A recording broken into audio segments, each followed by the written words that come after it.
normally measures 177 yards. Now that's pretty close to that today. That's a good tee shot from Sutton. May come back a little. That was quite a slope there. Look at that, the weight of the ball just taking it down there. The green's up at 12 on the stimp meter. They really couldn't get any faster than that, given the slopes that are on them. Talking of fast putts, this is it. You can almost see, there's a very, very good picture. You can see perhaps Wood standing a couple of feet above the level of the hole, and it's flattish for the first 2/3, and then very quick. Pity you can't leave the pin in when you're putting, because that might be the only way of stopping this out of the hole.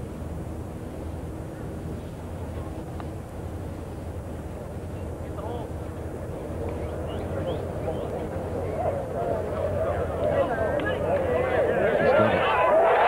He has got it. I promise you at home, had that ball gone past the hole, it would not have stayed within 4 feet. The only mistake he's made is he's missed the birdie putt at the 3rd. Don't think he cares, not at this precise moment, but it was a truly beautiful putt. Just measure how long this takes to get to the hole. Now struck. 5 seconds to there. On the stroke of 10 seconds it took to cover something like 22 feet. And while all that was going on, Len Matisse, who's yet to have a par, knocked in his little putt for a birdie 3 there at the 4th. He's back to even for the round. This here's the defending champion. David Duval coming to the end of his round. And, well, undone really over the first couple of days, couldn't find the magic. He's not played badly this year, but he hasn't had a win, whereas he came here with a couple of wins under his belt last year. He'll have that putt on the last green for a round of 69. Scott Dunlap has managed birdies at the 2nd and 4th, so he's gone to 3 under par. Elsbirdie came at the 2nd, the par 5. And the best scores of the day so far have come from Scott Verplank and Steve Pate, both these players having shot 4 under par 68. Lee Jansen playing alongside Colin Montgomery, 1 under through 5. Birdie coming at the 1st for Jansen.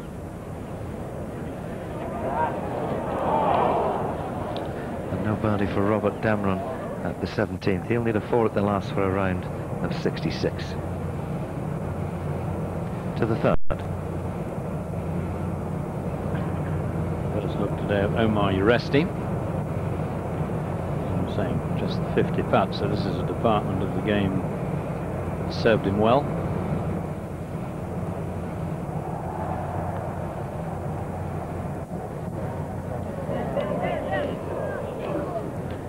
He once made 9 consecutive birdies, but it's in the Nike Tour. It's the only tournament he's won, the Shreveport Open. That was way back in 1994. So he is a player capable of great things, but last year was the first year he'd ever been inside the top 100 in the money leaders here in the United States, and he was in at 99th. Not seeing much down at all. Well, at the moment, having played 8 tournaments, which is a fair percentage of the number, I think they've had a dozen events so far, he's lying in 175th position, so rather like Len Matisse and probably Fulton Allen, there's a number of items on his agenda. No, perhaps the first player this week, David Duval, who hasn't dropped a shot all day. 2 birdies, the rest have all been pars.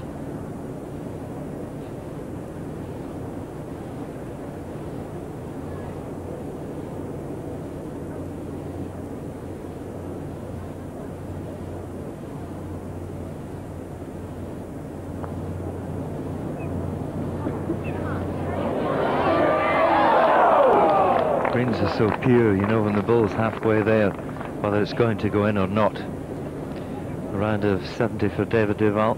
Playing alongside him, Brandel Chambly, who birdied 3 of the first 4 holes and zipped out in 33, but it's been a different story in the back line. Looks like he's going to take 39 back.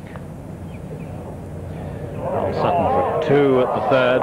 Well, that was a good chance, of course. He'd have heard the roar a few moments ago from 4th green, where Tiger Woods hold that improbable putt. Par 5 9th, and Azinger a long way away. difficult pin spot today. It's over on the back left corner. Oh, and he's found the cup. That's a great fall from Azinger, who's enjoying much better fortunes this year. Won it already in Hawaii in the Sony Open. And rather like Duval, no drop shots over the front line, 2 birdies, and Azinger out in 34, 2 under for the championship. The group in between Woods and Hal Sutton is Tom Lehman and Fulton Allen. They're on the 4th green. Tom Lehman dropping a shot at the first hole, which is always, well, if you follow cricket, it's a bit like losing an early wicket. It puts you on the back foot on the defensive. And he too has a longer version of the downhill roller coaster putt.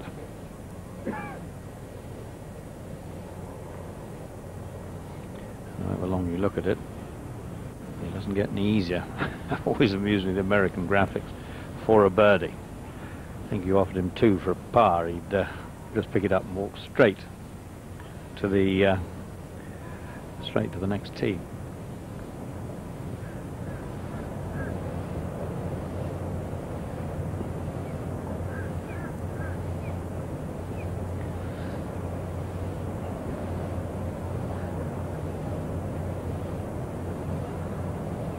Now you've had a sneak preview of this, but it's got some speed at the top of the hill. Just look at this. There's nothing at all to stop it. Without hitting the hole, that's as near as he could have got it. Fulton Allen, I can tell, is in trouble at that 4th hole. Looks like he's going to drop a shot, maybe even 2. We'll be hearing from Howard Clark very shortly. He's gone out there to follow the group of Tiger Woods. This is Montgomery. Another fairway find at the 6th. Oh, but a green missed, and this is a hole that a lot of the players would put in their mind as a birdie opportunity. It's just a 3-wood and a wedge. Pin today back left, and he's missed it that side. Howard, you've made your way out there. I believe you've managed to catch up with Tiger Woods and first of all Len Matisse. It's a pretty hard job catching up to Tiger Woods in any sense of the word. Len Matisse has got 201 yards from the left side of this 5th fairway. Not a great lie. And into the breeze this hole. So he's going to really struggle to get this one. It's a very narrow entrance to this green, so he'll try and bump this one up with the poor lie.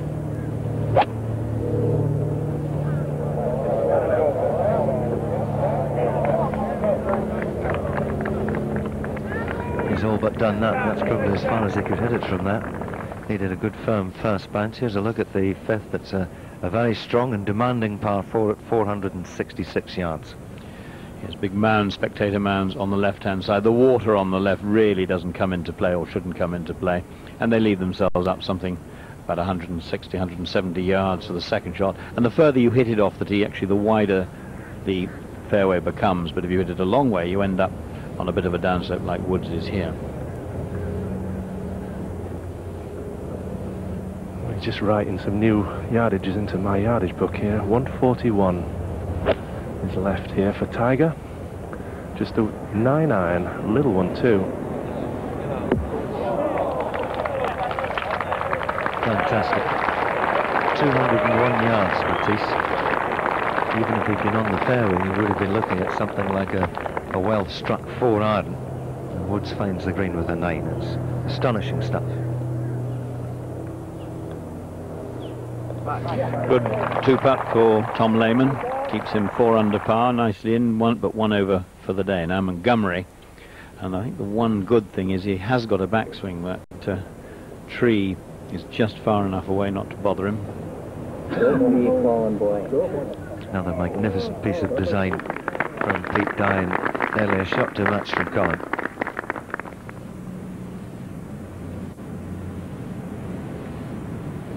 That will feel as good as the birdie at the last. Yes, and you know, it proves that he's just tested another piece of his game under competition rules, the bunker play there, and it wasn't easy. It was very close. You had to get it up quite quickly, and which means you have to hit it quite hard. No, it was an excellent up and down from Montgomery, and so beginning to put his round together. Ronnie Black managed a 2 at that 6th hole earlier today. He finished with a round of 70, playing with Steve Lowry, who had a 71. We'll try and bring you up to date with all the scores as we progress through with our live coverage, but all the way through to 6 o'clock Eastern Time in the United States, 11 o'clock your time back home. Promising start for Ernie Els. Nice and steady. Greg Norman made an excellent start too. He birdied the first 2 holes, but has since slipped a couple. 1/3 of his third round remaining. 9 over for Nick Faldo. It was a bogey, I'm afraid, at the last hole. 73, we were told, for Westwood. It was later corrected to 72, but he did take a 7 at the 14th. Otherwise, it was a fine round of golf. 72 for Thomas Bjorn, 2 better for Ian Woosnam, and Bernhard Langer, surprisingly, Bruce, off to a horror start. Yes, he was something like 5 or 6 over after the first 5 holes, and I suppose he slightly steadied his ship. He had a couple of birdies at 9 and 10 after being, well, 7 over par after just the 7 holes.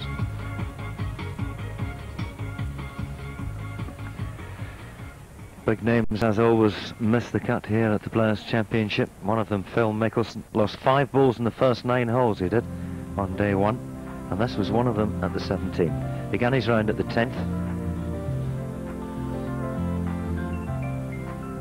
Rather glad we saw the last of that day. It was very chilly, and that one nowhere near the mark.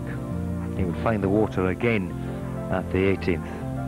Jose Maria Olazabal made a reasonable start over the first 9 holes, but then succumbed over the next 27. Darren Clark started with a 72, 79 yesterday. He missed by 1. Parnevik also missed by 1 shot. Sergio Garcia, 82 on the first day. He needed a 68 to make the cut. He was 4 more than that.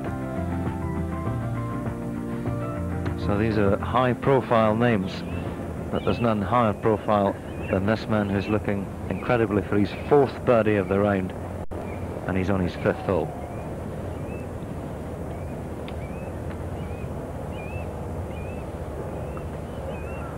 It's 5th green. This 5th green is totally surrounded by people in places 9 and 10 deep.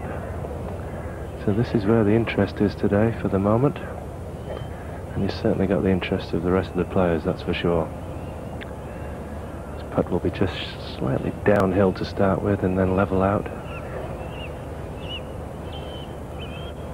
It should break just from his left.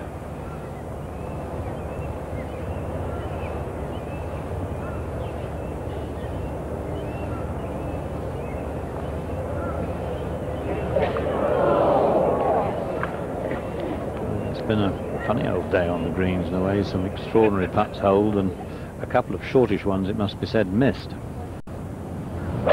Another excellent drive from Sutton at the 4th. Just a 3/4 wedge.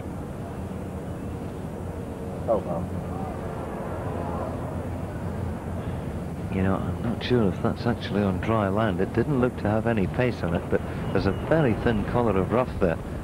As soon as we know, we'll tell you. Jeff Sluman's got off to a very good start today, playing with Greg Norman. He's gone to 3 under, having started the day 2 over. This at 13, and we've seen holes in one here at 13. Mickelson a few years ago when the pin was in this very position. So it's been an excellent day for Sluman. Even in that score, he's had 1 bogey at the 7th hole. Both of these players, Sluman and Norman, birding the last, the 12th hole. Lee Jensen nudging in a putt there, and it's been a good start for Jensen. That's what you need, really, a birdie at the 1st. He did drop a shot at the 3rd, picked up 1 at the 4th. Good news in a sense from Hal Sutton. He didn't go back in the water, and that's even coming back. It's not finished rolling yet. It was a funny talk you of he's not a very good chipper, and it was an ugly looking shot he played there. If he doesn't win this championship, believe me, Chris, will be the reason why. He's not a good chip, he's not a good pitcher either, which is rather surprising when you look at the rest of his game. Beautiful driver, stunning iron player. Norman's looking a bit left here. That's awful. That really is 25 yards offline from where he really should be aiming. You should be looking at the right-hand corner of the green. It's a green that tilts from right to left all the way, and that's where Norman's headed. It's a long, long way offline. Club that's across the lane now at the top. It's a little narrow, it's a bit shut as well.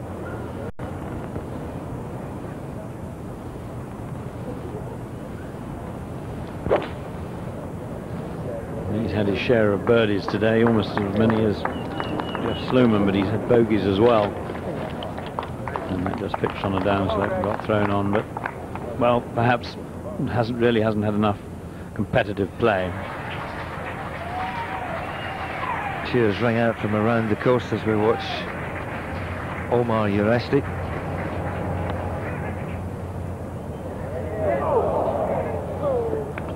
All these putts were going in the second round.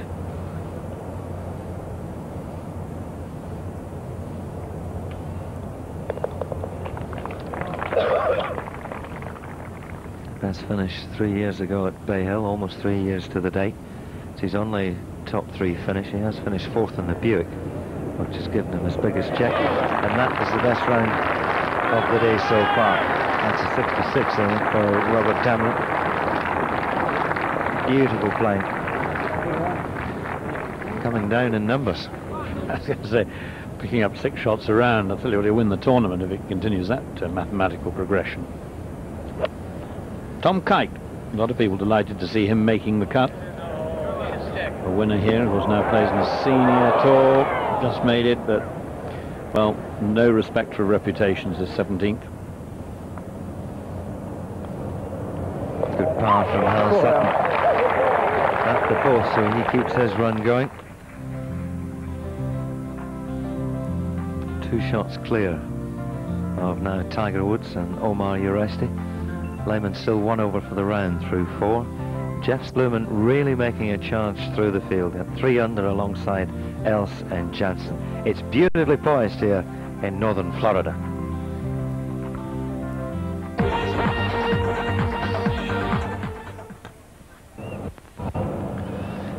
Seventh hole, and Colin Montgomery having found another fairway off the tee. Second shot here.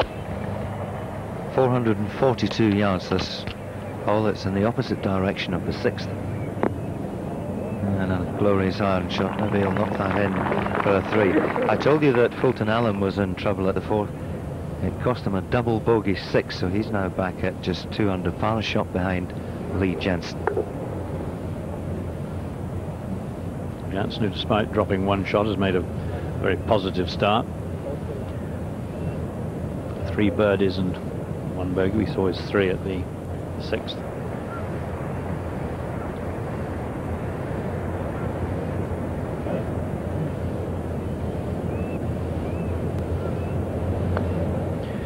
This is another hole, this 7th. If you can get away with a par, or a birdie, of course, if you can do it, you're very happy. It's one of the hardest holes. It's 442 yards. It's into the wind, or was over the first couple of days.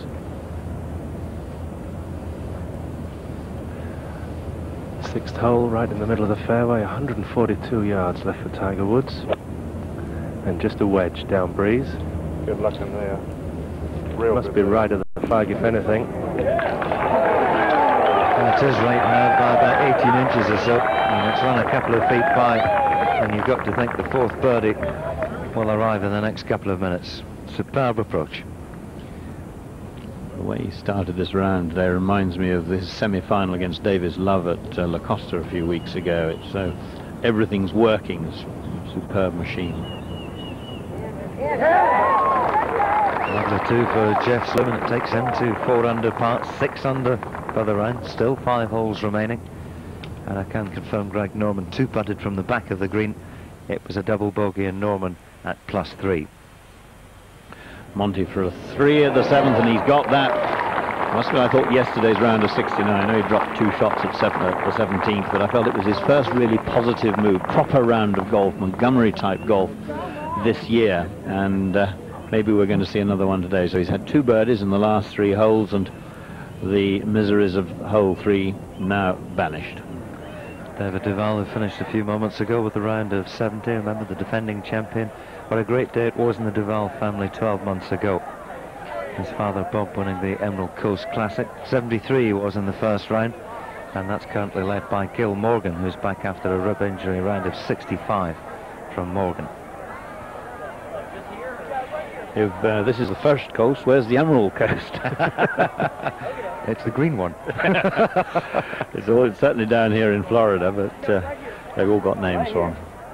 That's David's scores today, and I can tell you over at the Nabisco Championships, the 13-year-old twins, the Wonglikit twins, amazing, 13 years of age.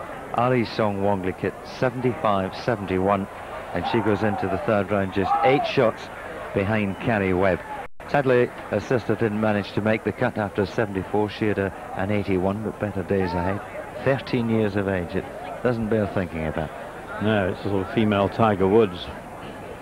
But precocity is the name of the game these days. Duval, a very pleasing round, none more so, I think, than the fact that he didn't drop a shot to anybody or at any point today on this course, which is playing easier because the wind has dropped, but it's certainly no bargain. History not in Duval's favour. 25 winners of this Players' Championship, and none of them back-to-back. Boys on the lookout for the bass again. Yes, this I think is the cormorant. He may well have got something in his toes at the moment. Looks like he's making rather heavy weather of it. He might have got one just waiting to get to the bank to get at it. I know you're keen for accuracy. I was watching ESPN this morning, the great outdoors, and there was a feature on bass, and it was a bass the other day, not a trout. What, up in the woods with the osprey, up on the top of the trees? He certainly had a very fine meal, better than anything on offer in the restaurants around here, I suspect. Medium rare, I think, his bass was. Wonderful program it is. Goes on for about 6 hours on a Saturday morning, ESPN. They take you up to Montana and all over America for the trout fishing, the bass fishing. Wonderful. And there's many makes of these bass, I may tell you. There's the narrow-mouthed bass and the wide-mouthed bass. You found another of these books, haven't you? It was great viewing, and this golf is going to be great viewing this afternoon as well. Jimmy Carter had a good start, a couple of birdies in the first 4. He's level through 8. Remember, he won at Tucson the week of the Anderson Consulting. Wondered what happened to him. He was president a few years ago. Now, Hal Sutton, second of 5. He's really on the wrong side for this pin position, which is tucked up on the left-hand side of the green. He'd been better off on the other side of the fairway, but he's left himself an uphill putt and probably happy just to find the putting surface.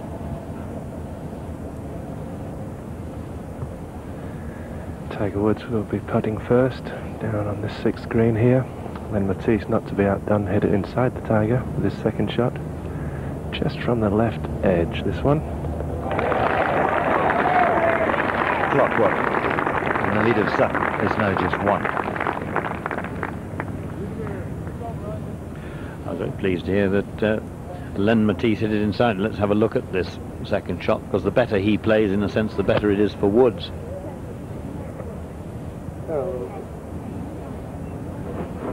There you have it. Anything you can do, I can do better as well. He knocks that in. Bruce has gone through 6 holes and just 1 par.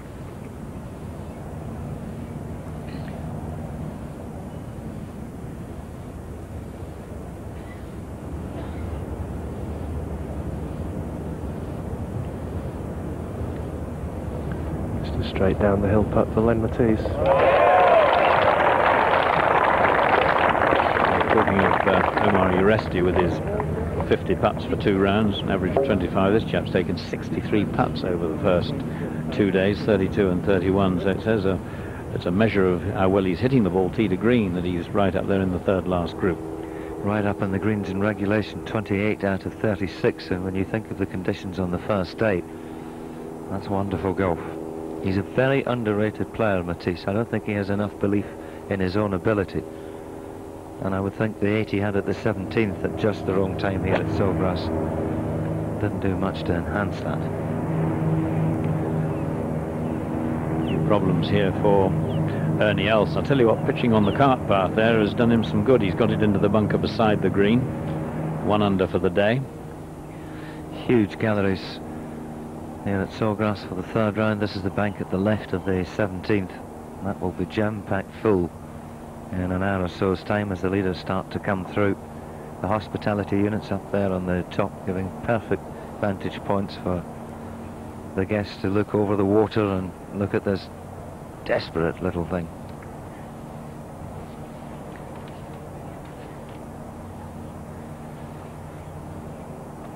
It's a wonderful picture, isn't it? And of course, modern technology now, we have the internet, the World Wide Web, and looking in the paper this morning, 3.5 million hits on that internet, and people wanting to view the 17th. And there's a little camera just to the left of our commentary position that may just come into view in a minute, a little yellow camera. There it is there.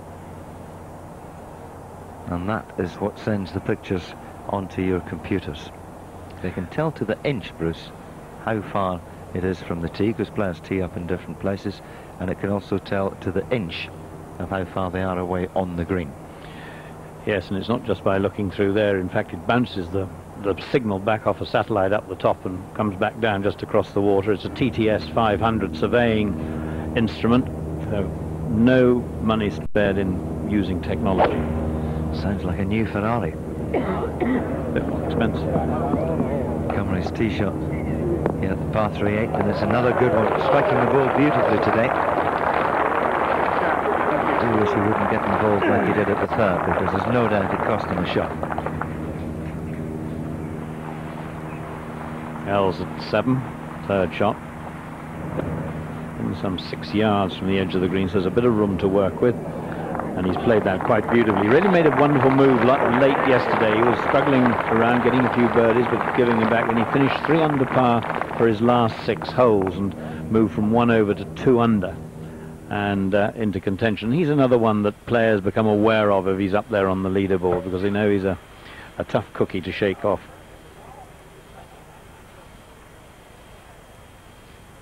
Dave Musgrove behind Colin Montgomery there. He's seen and done it all before. Caddying for Severiano Ballesteros to Open Championship victory back in 1979 at Royal Lytham in St Anne's. There's only one major he hasn't won. He hasn't won the US PGA. That's right, when you think about it.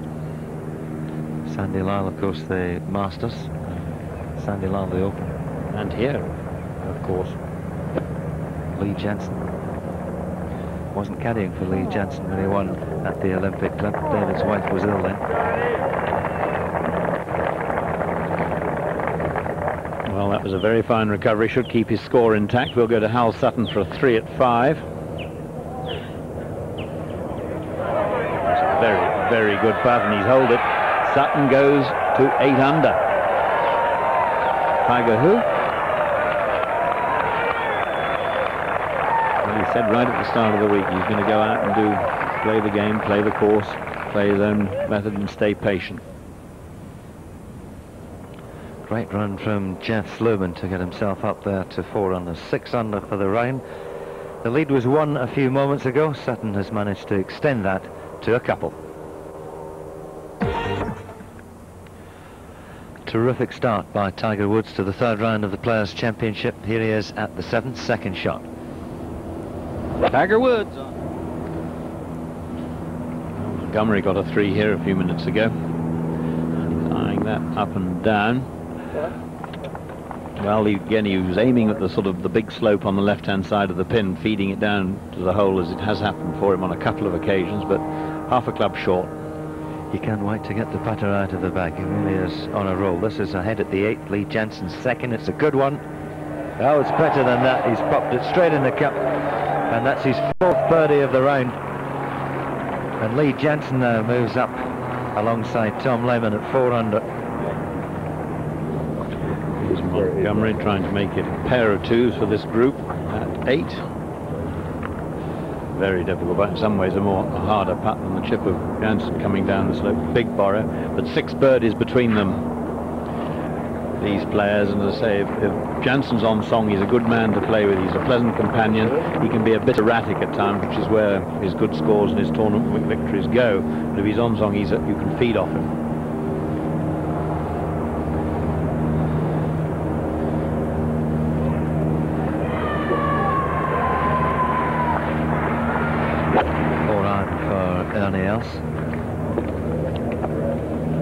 Disenchanted with it. That's what they call the double cross. He was aiming just about where his ball's finished to try and fade it off there, use the bank at the left. Beautiful golf swing. Look at the Y formed there with the club shaft and the 2 arms. And the only problem else has is when he lays the club off at the top of the swing. If he squares it to that line, he's going to have a pull, and it plagued him in his early days. He seemed to have got over it the last couple of years. Back at 6, Tom Lehman pops one in, and evidence of a nicer day on which to play golf. That at birdie for Lehman, his first of the day, gets back to level par. Moments ago, the second of Len Matisse. Come on. Get there. Okay. What a great shot that is. The lines you'll see drawn on the screen as to indicate where the pins are. Not guilty in that count. It's Johnny Miller's work. Len Matisse is well settled in now. He's had 3 birdies and 2 bogeys, and he could well make it 4 out of 6. Home territory for you very soon, Bruce, when we go and cover the Sevillano Ballesteros Trophy, the old course at Sunningdale, one of the finest courses we have in the United Kingdom. And there's the tee-off times for you there. It will be very early on Friday morning, the 14th of April, and that will be on Sky Sports Live and exclusive. You looking forward to it? Very much so, yes. Got to make certain the dogs don't escape onto the course when the players are there. Can't go till we've given them a little walk in the morning, but it's going to be wonderful. The only trouble one has to say about perhaps 5 or 6 weeks too early for it to be in perfect condition. We'll take the doggies out on practice day. Absolutely. But it's a different course, a different continent, different country, and vastly different conditions here at Sawgrass.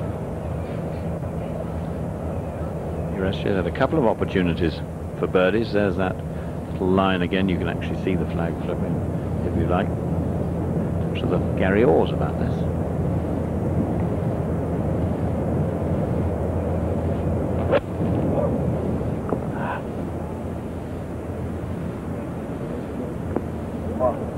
Wow.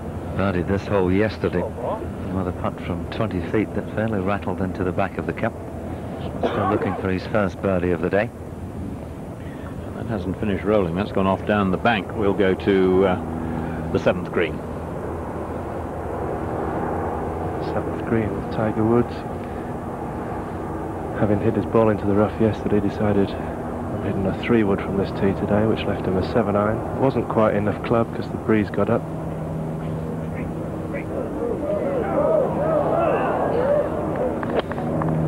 That a bit harder, that would have found its target as well. Second of Sutton to the 6th, and well, Woods has been impressive at the opening holes, and so has Hal Sutton. Absolutely, he couldn't fault his start. One bit of trouble at the 4th. He managed to get up and down.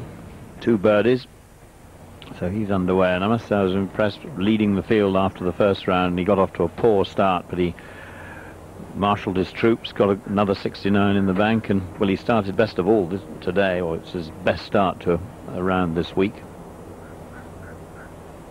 And Uresti, I would think, with all the pressures on him, I think 5 pars to start with, not bad. He'll be settled. He's got a little bit of a problem here at the 6th hole.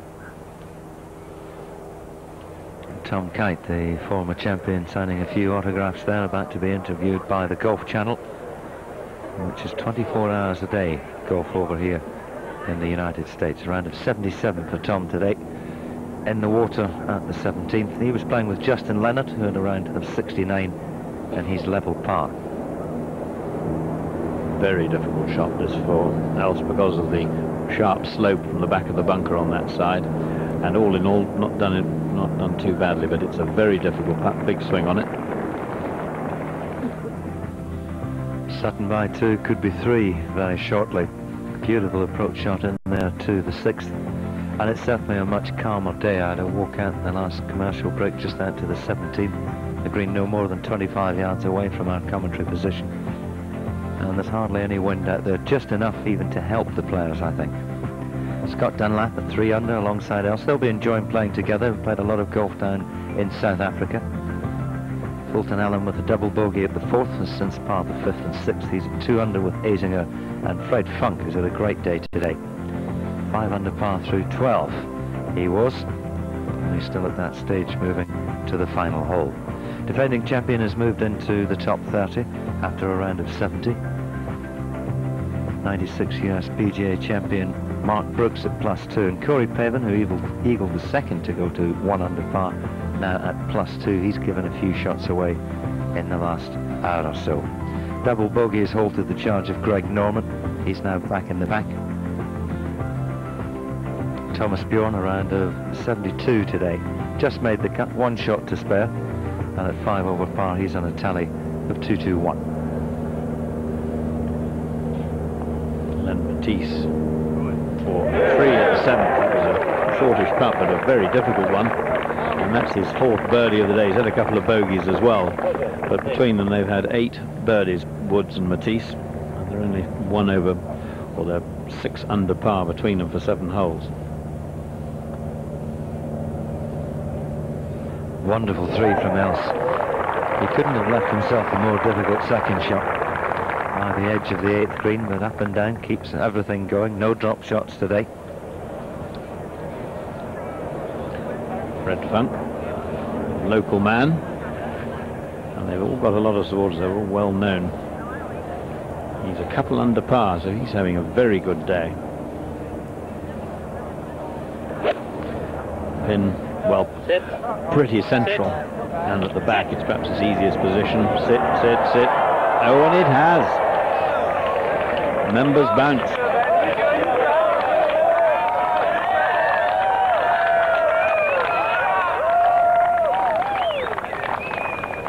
Well, that's a very good break. He's got a hideously difficult second shot, but not too fussed about it. Well, it's a bit easier than it could have been.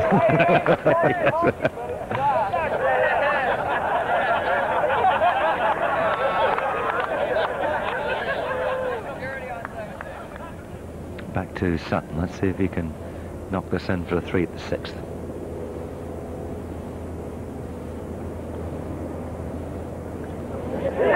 None of them straight putts, but they're all going in the middle of the hole. And of course, if you don't have a strong breeze around, it actually makes putting easier as well. That's a great start. 3 under par for the day and 9 under for the championship.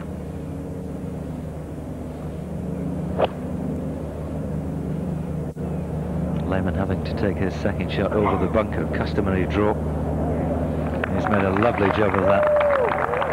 Back for 3 at the 7th. It's all happening now. There's bogeys on the first day, pars yesterday. It seems that birdies is the order of the day today.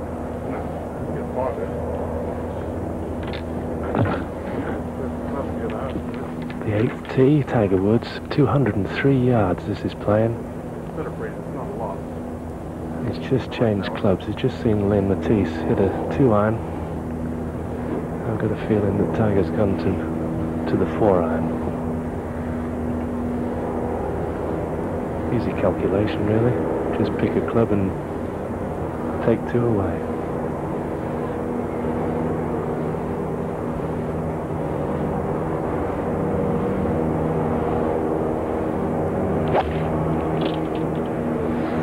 NBC say it's a 5-iron. I would think that's more on the mark, especially with the trajectory, and he hated that, and look what's happened. Hit the pin. He wouldn't have been at all surprised if it had. And it doesn't matter how good you are, you do need a bit of fortune, and Woods has certainly had it there, because had that finished in the bunker, he would have been left with no shot. Hal Sutton's ignoring it all, though. 1 ahead he was at the halfway stage. He's increased that to 3 through 6 holes. After the break, you'll be hearing from Bruce Critchley and Peter Oosterhuis. It's all good stuff from the Players' Championship.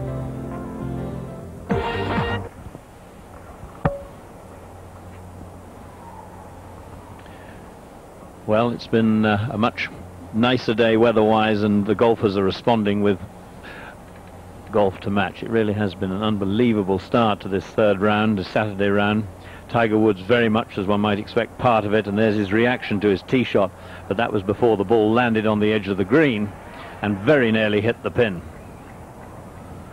But probably of more concern than the actual result was the quality of the shot. Here it is. He probably thought he'd gone in the bunker, and in the end very nearly knocked it, went in the hole for a 1.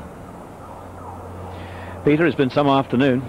It certainly has, and as you said, the weather's just a little bit better, and I personally prefer to see it where the players can reveal all their talents. Of course, Tiger Woods might shoot a 64 and everybody will say it's too easy, but on this course, if you can still hit poor shots and get into trouble even when the weather's good, I think it's tremendous. It's a super course. The players, almost to a man, really admire it. It's improved over the years.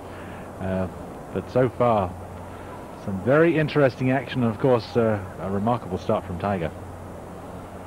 Yes, you'll see the greens, although they are green, beginning in certain patches on the high spots to turn brown. It is very firm and very fast and hard. Now, Colin Montgomery, good recovery after a poor start. Third shot at 9, he's in a divot. Remember the trouble Woods had yesterday at the fourth for that, so he's had to play a low pitch and run, which he looks, depending on where the pin is, to have played pretty well. Great par 5, this, and 11. Tremendous par 5. That's going to run all the way back down to the bottom of the, very close to where the pin was yesterday. So he'll probably have to take his medicine and settle for a 5. Fred Funk got a huge cheer when his ball didn't quite go into the hazard, and a nifty shot with the awkward stance at the 17th. Certainly keep your balance was important on this shot. Ooh. Yes, he was. It would have been easier to have been right-handed, left-handed rather. Well, 8th green, and Tiger Woods with the birdie putts. He's holed some of the long ones. He's missed some of the short ones. Howard Clark down following this game. Is this an easy putt, Howard? Well, I don't know whether you could call it easy, but the way he's putting it could make it very easy. He's hit it to the, well, fortuitous bounce and everything, but it's actually come out very nicely for him. Very little movement. If anything, it should go right to left. He's putting slightly up the hill. And this would be a real Brucey bonus here.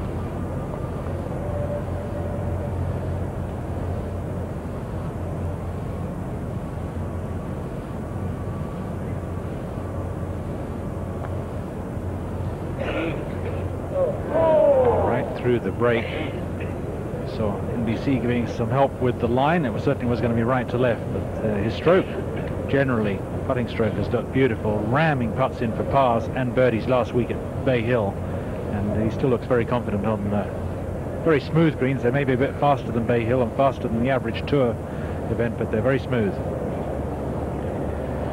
Yes, that was a slightly clumsy one though.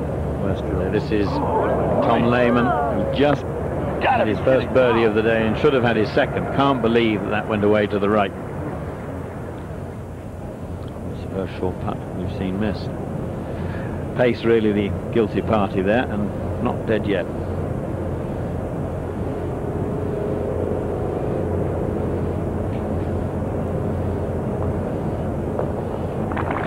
Nothing wrong with a par at the 8th hole, the longest par 3 on the course. Now over to the longest par 5. Montgomery did well to keep the ball on the green in that horrible lie. Settled for par. Done very well after playing a very poor first 9 holes of the championship. Omar Uresti, now he missed the 6th green, but got up and down. He's missed that, and that's a horrendous shot at the 7th.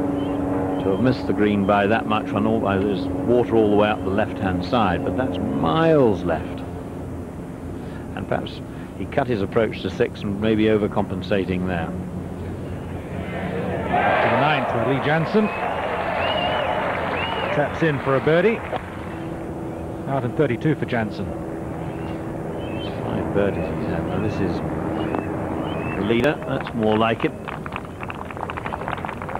Do very nicely. An uphill putt for would be his 4th birdie of the day. Tom Lehman, 4-iron for him. As usual, starts the ball to the right. Is it coming back?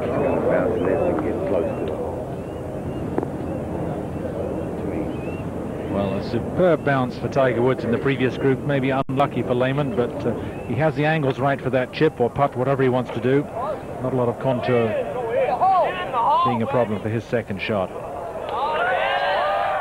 There's a look across the water. This is the gallery behind the 17th green. Over there you can see the 2 trees guarding the approaches to 16, and water in between.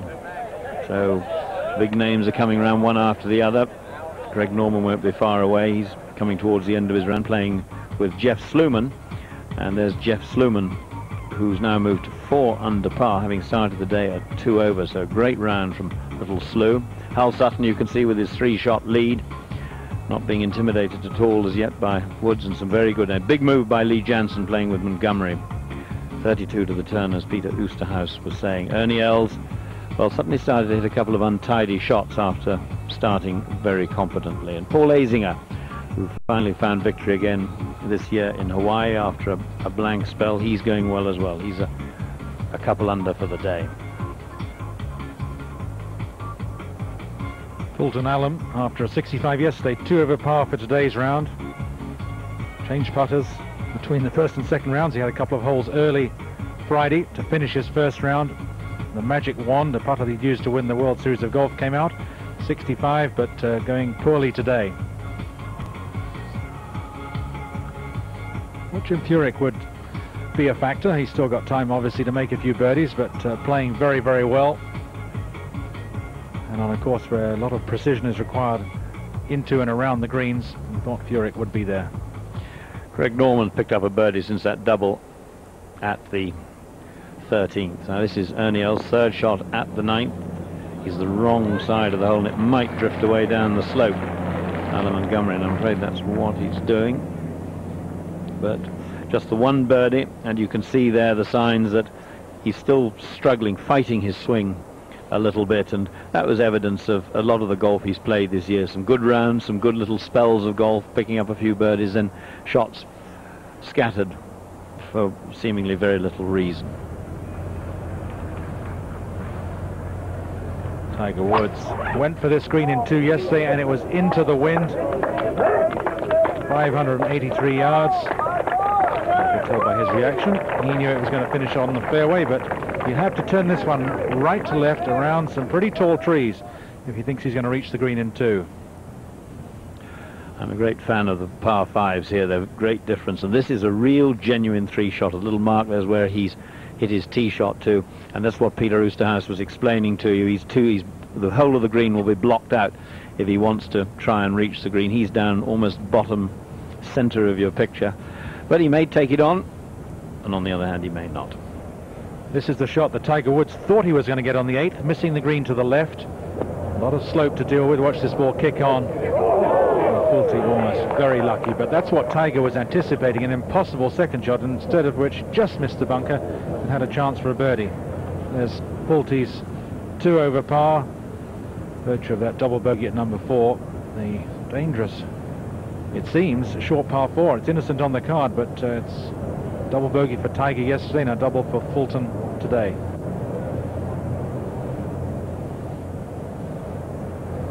Tom Lehman, little chip and run. Not quite as good as the one Lee Jansen had, but okay, and I think still probably a bit irritated with himself. Almost the only shortish putt we've seen missed by the leaders. Uresti was in the hazard with his second shot at the 7th. Taking the penalty drop, and may escape with a bogey. That would be a moral victory after that very wild second shot. I must say that was a brilliant recovery shot, because he had to pitch it on a downslope. He got a lot of action on the ball. There's Uresti at 5 under. He's parred the first half dozen holes, but he's not going to par this one. Now Hal Sutton has got a putt here to extend his lead. He'd be very comfortable, and you can see there how he's made his score. He's 8 under on the front nine. Mind you, he's 3 under today on the front nine, so those statistics slightly misleading.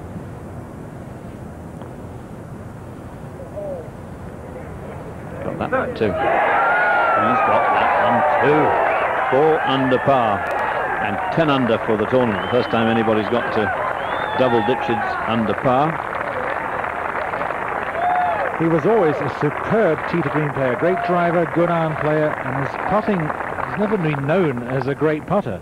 He was always steady, but these last couple of years he's made plenty of putts. He holed out very well yesterday, and again today. Dramatic response for Tiger's opening salvo. Else at the 9th, the turn in 34, not to be.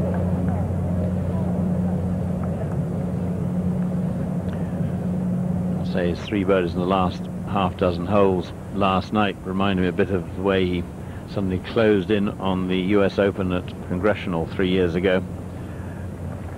Almost sort of after the cameras had gone off, he made his move, but he hasn't really been able to capitalize on a very good start today. Early birdie, but it's been hanging on for dear life thereafter. Looking down on the 9th fairway, then the huge lake, and the 18th fairway the other side, both those holes going in similar directions. And Howard, he went for the green yesterday. I'm sure he's going to give it a try today. Well, would you believe it, Peter? 322 yards this drive this afternoon, and 258 to the flag. That's 237 to the front edge. He's going with a 2-iron. It's helping breeze today, Peter, instead of into like it was yesterday evening. Do you think he's going round or over the trees? He's going to go straight over them, Peter. I'm sure of that. He's taking dead aim. They look pretty imposing, that's for sure.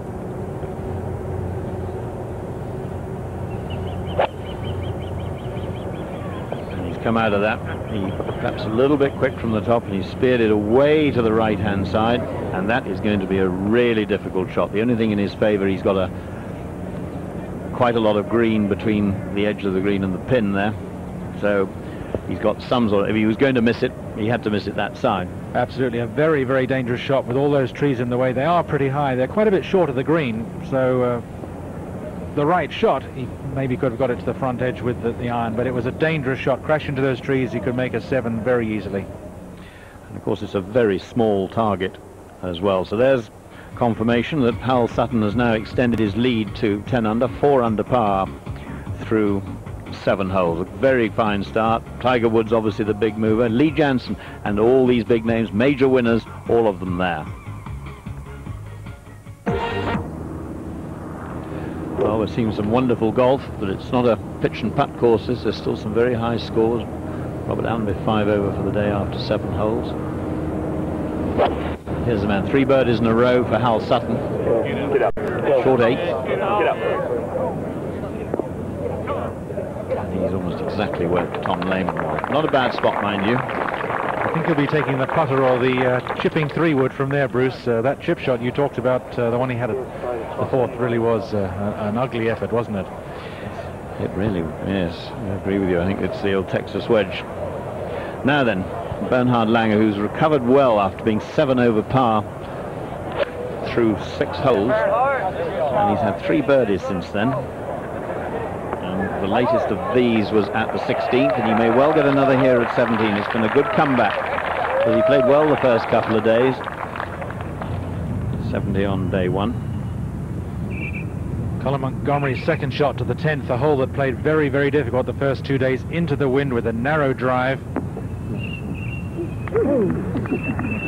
Just a shortish iron for Colin today. Tucked on the front left. Yes, this was the second hardest hole, the 10th, and I think any player now happy to get through that with a par. There's the 11th, the 17th, but we'll go to this third shot of Tiger Woods. And the one thing in his favor is he has a little bit of green, but he was on a downslope, no way of stopping it, and that's in sand. Very little room behind that pin. That was a very dangerous shot to try and play aggressively. And now he's got one of these shots where, if ever was a course for an extra lofted sandwich, this was it, Howard. This will be his most lofted sandwich, Peter, absolutely. At least 60 degrees this one, and when he opens it up, probably nearer 70 degrees, because this is quite a steep bank in front of him. At least 4.5, 5 feet.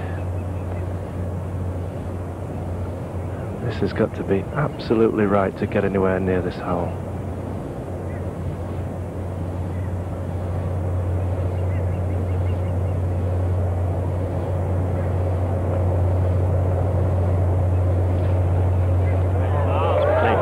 Exquisitely well.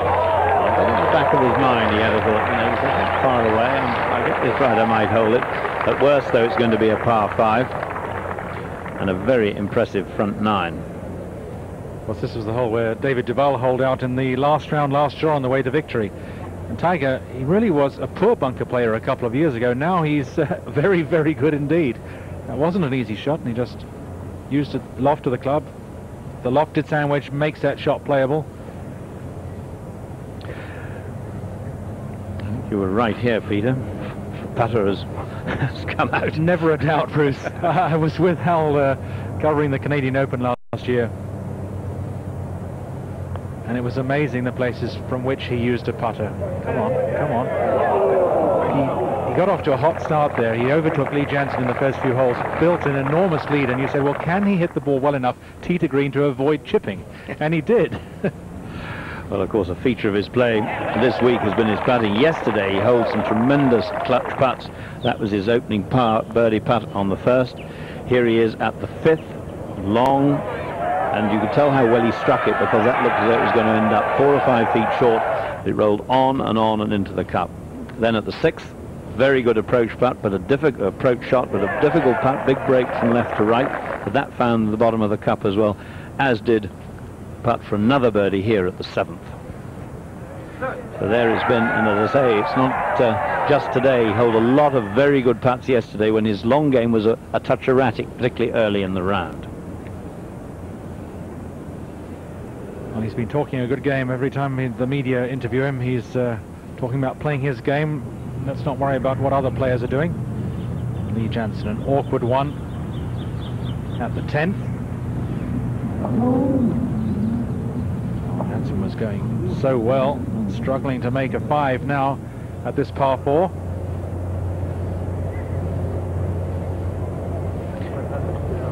Well done, Len Matisse, who has gone out in 33 against Tiger Woods' 32, and not overawed by any means. Thrilled with that.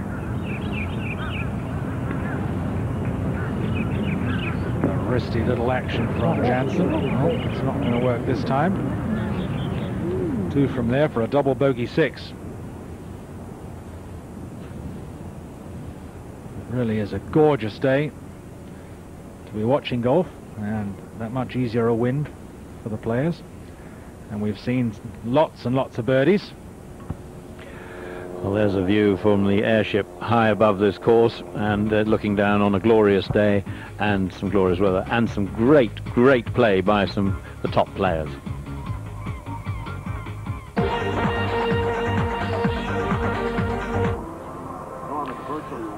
Well, we've seen all sorts of wildlife above the water and on the water underneath it.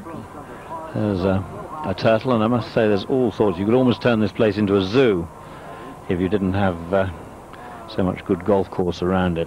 Perfect day for all these animals of the wild.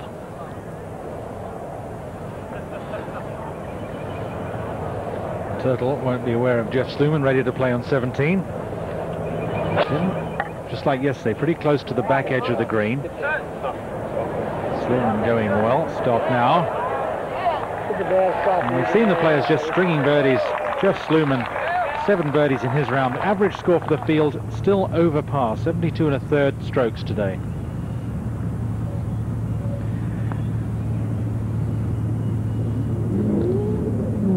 Great front 9 from Lee Janzen, but unfortunately that's a double bogey 6 at the 10th. Colin Montgomery, playing the hole in more orthodox fashion, had this putt for a 3, hasn't quite given it enough, and that may happen once or twice because the greens are beginning to look very glassy, with a sort of stare to them, getting very firm and fast. Now Greg Norman has just taken 6, bogey 6 at the 16th. 3 over par for the championship.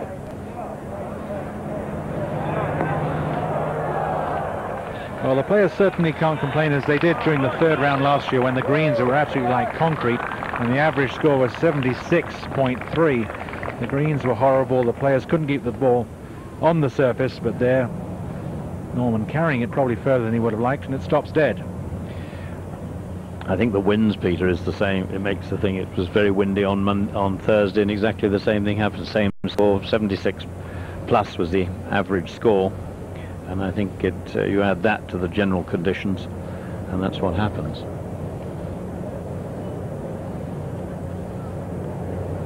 Lehman at the 9th. Very open pin placement. The problem is just how close the steep face bunker at the back is to the hole placement, requiring those magical lofted sandwich shots, the one like we saw from Tiger. That's absolutely essential to go long at number 9. Well, Tiger Woods has turned in 32. Now he's going to tackle the back 9, and question, Howard, I suppose, is it a driver or is it the 3-wood? This is the 3-wood, Bruce. Used to great effect on the front 9.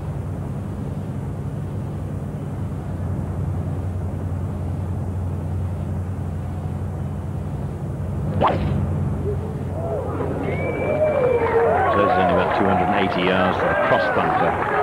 So he's going to take something to play short of that, and that's a much better shot than he had yesterday. He was in the sand up the left-hand side, and I suspect with the way where they put the pin today, which is on the left-hand side of this green, he wanted to be as far right as possible to get a good look at that. Yeah, beautiful tee shot. That's a very narrow one, and it does turn right to left. Earlier, Ernie Els' second shot from the lush rough. You can see Ernie now struggling a little bit from right rough to left rough, and not happy.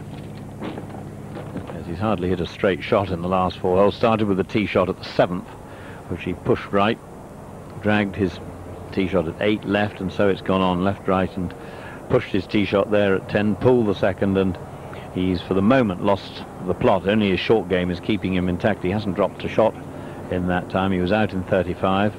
1 birdie coming at the 2nd hole. So a struggle now for Elson. You can't play this course. It's too difficult. It's too demanding. There's too many real problems if your long game is off. Scott Dunlap, with whom Els is playing, out in 34. Well, it doesn't look very inviting, does it? Oh, he's caught it a bit heavy. Will he get away with it?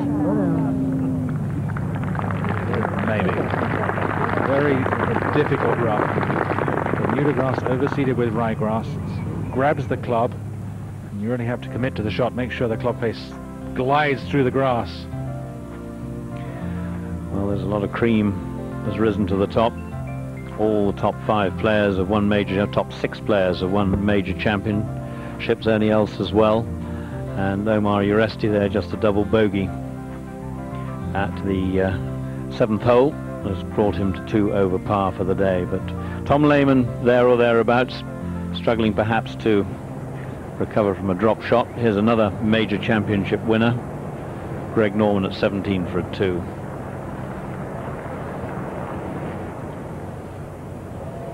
Uphill, lovely swing of the putter. And as slow as that was coming up the ridge in the middle of that putt, we know it's going to be very, very slippery going the other way to tomorrow's pin placement.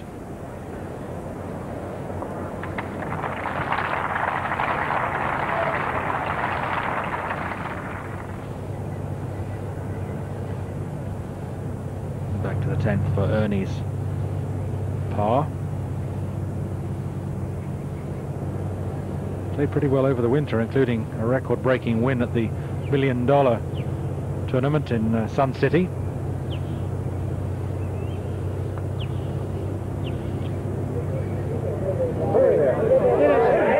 Well, I keep saying you can't go on holding a score together on this course. He's performing one miracle after another. It's a real struggle, and well, it's another par in the bank. But he's really got to start finding the fairway and the greens in the appropriate number. There is Jeff Sluman. You can see how close he's got to the leaders. Here he is at 16. This to take him to 5 under. He's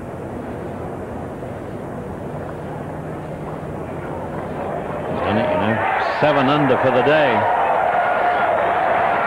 for Jeff Sluman. So he's the big mover, just the very dangerous 18th to come.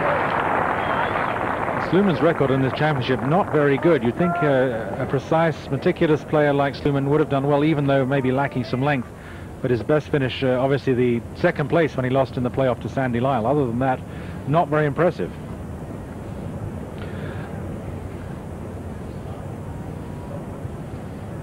Len Matisse in the bunker down the left-hand side, and that's the wrong side, Howard Clark, I would imagine.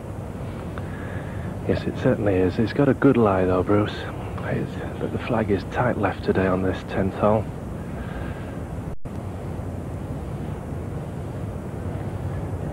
Quite a long shot too, 176 yards to the flag.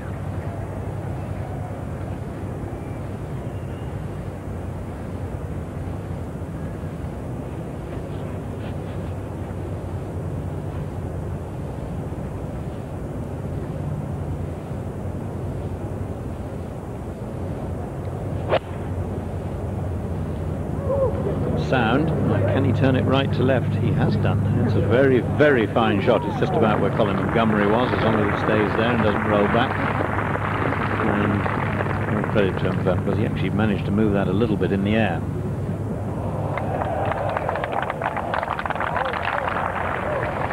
Back to the 9th. Sutton's third shot. And there's some idea of the threat of the sand short of the green, then the large bunker goes all the way around the left-hand side and behind the cup.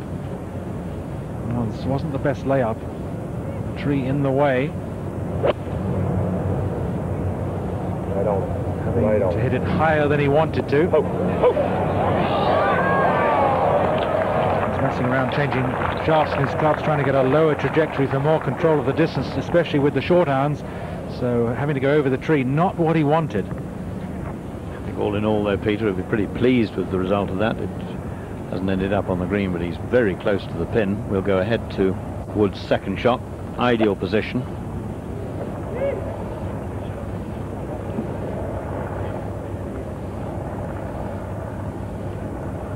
That time a bit strong. He's going to have a very difficult chip. Not very good from 144 yards. Well, his play a little erratic. He really had to struggle at the last hole, the 9th, for his par. Well, that was really caused by the wayward second shot when he was trying to reach the green in 2. And it's not a course that you can really attack flat out. This will grab you if you do. And maybe that's just what he's done. And of course, very keen there, having hit such a good drive, to capitalize on it and start getting a few more birdies. Bernhard Langer, second shot to the 18th. And it's such a long hole. Once you get out of position, it's so difficult. 447 yards. And this is going to be, well nigh impossible. Downhill, little green to work with. Hope we see that one. It's going to be very difficult. Langer, who was 5 over par for the round after just 7 holes. He's got it back under control. Hasn't had a bogey since then. 3 birdies. But he's going to have to get up and down in 2 for a round of 74.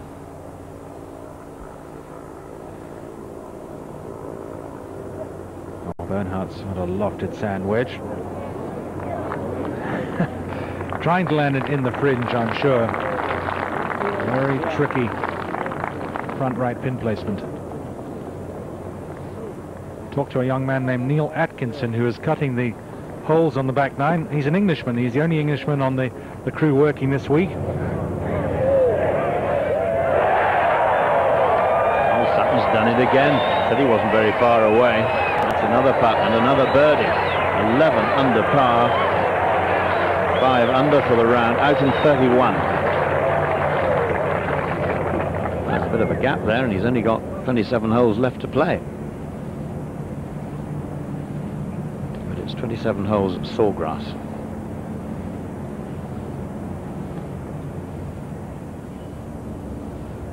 And Sawgrass may catch out Tiger. This looks very difficult, Howard. Well, I think mission impossible for this one, Peter, because this is heavy lie. The ball sat right down in this 6-inch long grass here. And really, he's got to cut his losses here. He can't go attacking this one because it's such a difficult shot. He could end up back at his feet. Howard, from your experience of playing this game, do you think that was just adrenaline that took it there, or was that pilot error, caddy error? I think just a little bit into the breeze, Bruce, which sorry, down breeze instead of into the breeze like it has been the first 2 days, and 144 yards. He just misjudged it a little bit, and that's all you need around here, I'm afraid.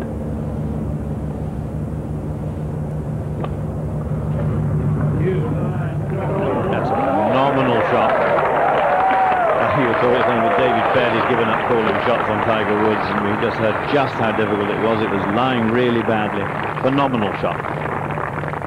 Well, it's all very well to open the club face. Sure, you're going to hit it high, but to get the touch and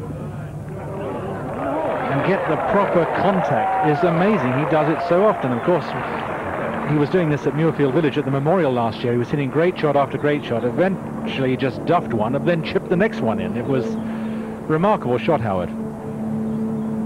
Peter, if I ever say impossible with Tiger Woods again, please send the cart out with the people with the white jackets, okay? That's word for word, I think, from David Fairty. He's just seen too many unbelievable shots from this young man. Here we go again, and just look at that, almost vertically he's hit that up, and I agree, but certainly not with shots as difficult as that, but his ability to get out of this thick, tangly stuff so close to the putting surface, and particularly when the pin is cut close by, and stop it near to the hole is terrific. Well, the crowd has settled down. Now Matisse for a 3. Got the legs, but not quite the line. And he'll be very pleased. 33 to the turn. He's, well, not perhaps quite matching the histrionics of Tiger Woods. He's certainly kept his end up and played really well. Well, while NBC talk about the MetLife blimp that gives us some great shots, that Neil Atkinson, the young man who's on an internship, he's at Ohio State University. He's got a degree in golf course management back home. He worked at Pinehurst for a year. Now he's 6 months at the TPC of Sawgrass and going back to England to be head superintendent one day, as we watch Len Matisse tap in for his par. You get fined over here for using the B word for the play, like airship or something like that. I can give you all the stats, and I think it's 68,000 cubic feet, and it's got a camera that can spot a ball from 1,200 feet. I think I've almost got them memorized.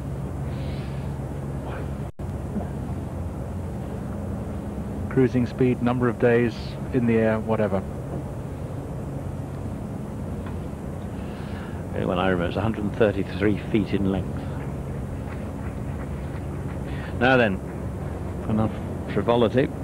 This will be a great fall in the end for Tiger Woods, although after the tee shot he was certainly thinking 3, and perhaps thinking to use that little bit of slope behind the hole to bring his ball back with his second shot.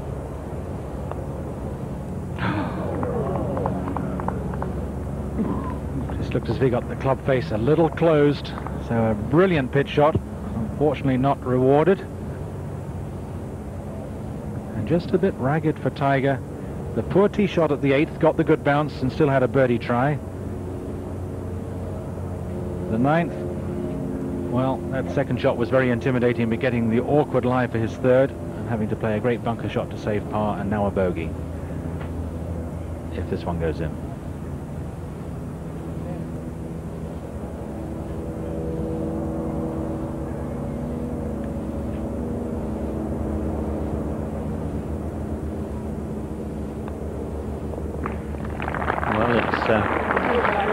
Stop the regression, and of course it's increased Hal Sutton's lead to 6. To be interesting to see what effect that it will have on his round. Of course, the good news from his point of view is that the 11th, the par 5, he can reach it in 2, albeit the wind will be into his face.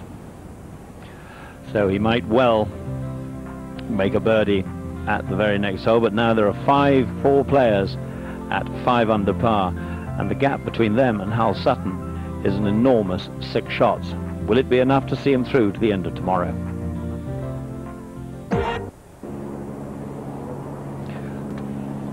Colin Montgomery at the 11th. This for a 4. He's not very close in 3, and this is a hole that, well, maybe today with the wind moving to the south rather than being in the north, it's not on in 2 for some players, and that Montgomery at best there will be a 5. That was recorded, a 5 it was. A 5 also for Lee Jansen. Only else he can get there in 2. If he can hit it straight. I don't think he has.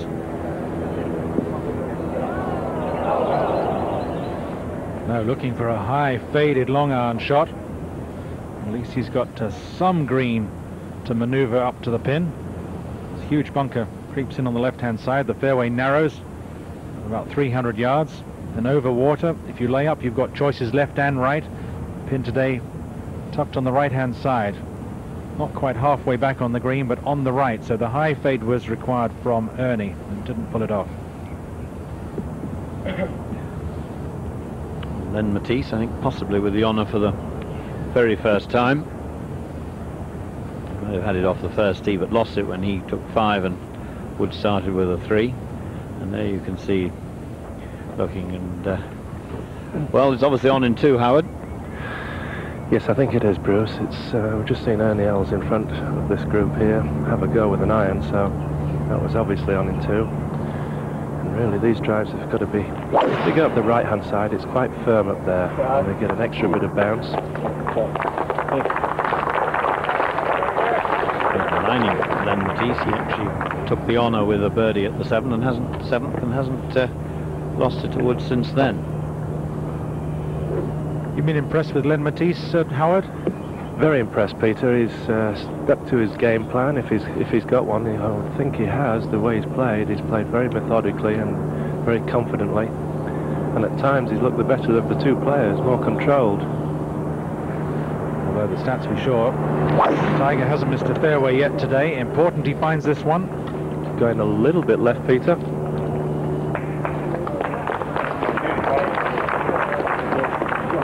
There it is in the sand now. Very interesting. There's no real lip to these bunkers, whether he's got a nice stance and will he go for the green in 2. He's a long way back, and remember there's water as well as sand between his ball and the pin. We'll go to the 18th, and 7 under par for the day for Jeff Sluman.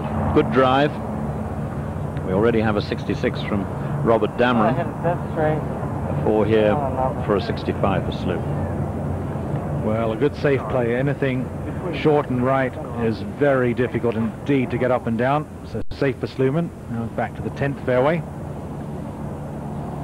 Only 131 yards for Lehman. Let's see if he does better than Tiger from short iron range. It's a pretty good shot because he was really coming at that from the wrong angle. He was a bit too close to the left-hand rough. He's moved it in the air right to left and putt for a 3. But whilst birdies seem to have dried up for others, not for Hal Sutton. Lovely front 9 he's played. Hole putts, none of them particularly long. But what it means is that he's actually got a 6-shot lead. If Sluman about to complete a round of 65, or maybe 64 if he knocks that in, the best round so far, that of Fulton Allen, who slipped a little bit today. He had a 65 yesterday in, must be said, pretty difficult conditions. Tell me, are you rested? He birdied the 9th hole to be out in 37. So not a bad performance after that severe lapse at the 7th hole. Only else, just the 1 birdie today. Craig Parry, who had a very good winter down in Australia, won a couple of tournaments, including their Players' Championship down there, and has only played 3 tournaments in the United States since his return at the beginning of the month. Greg Chalmers, another Australian still making his way on the United States tour. He's had a good day today. 3 under so far for Chalmers. Yurik's only 1 under for his round. Started even par. Jeff Maggott, you saw there, got married on March the 10th, had a honeymoon in Paris for a week or so, and only got back here a couple of days before the championship began. Move on down. These players perhaps now too far back to harbour much hope of winning, and Fulton Allen, you can see, is 4 over for the day. Greg Norman, 3 6s, a couple of them double bogeys today, has really undermined what was otherwise quite a good round, and really I think just a little bit rusty these days. Move on to Europeans. Ian Woosnam there, he's gone round in 70 today. Ernie Els, his 3rd shot to the 11th, and he has just about whole width of the green to work with, and that's very good. I didn't like his 2nd shot, but he did miss it in the easier spot. Almost a certain birdie for Ernie. Sluman's 64th shot of the day, and it may not be the penultimate one. That was a severe misjudgment. It's got 3 levels. We'll have another look at that L shot from a different angle, and you see again the truncated follow through. Just hit the ball crisply and then stop the club as quickly as you can. Beautiful shot.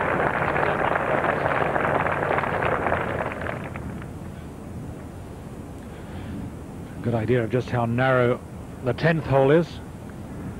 Hal Sutton will relish that. Right down the middle. Just such a straight driver, has a fairly low trajectory. The ball just cuts through the wind. Not much turn right to left or left to right ever.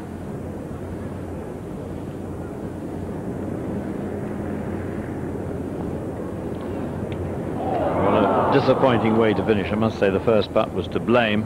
I'm sure it was a mixture of a misread and a mishit. You have to have both things going together. It's around a 66, but having hit so many shots so well and having it done the difficult bit at 18 to 3-putt at the end, most disappointing.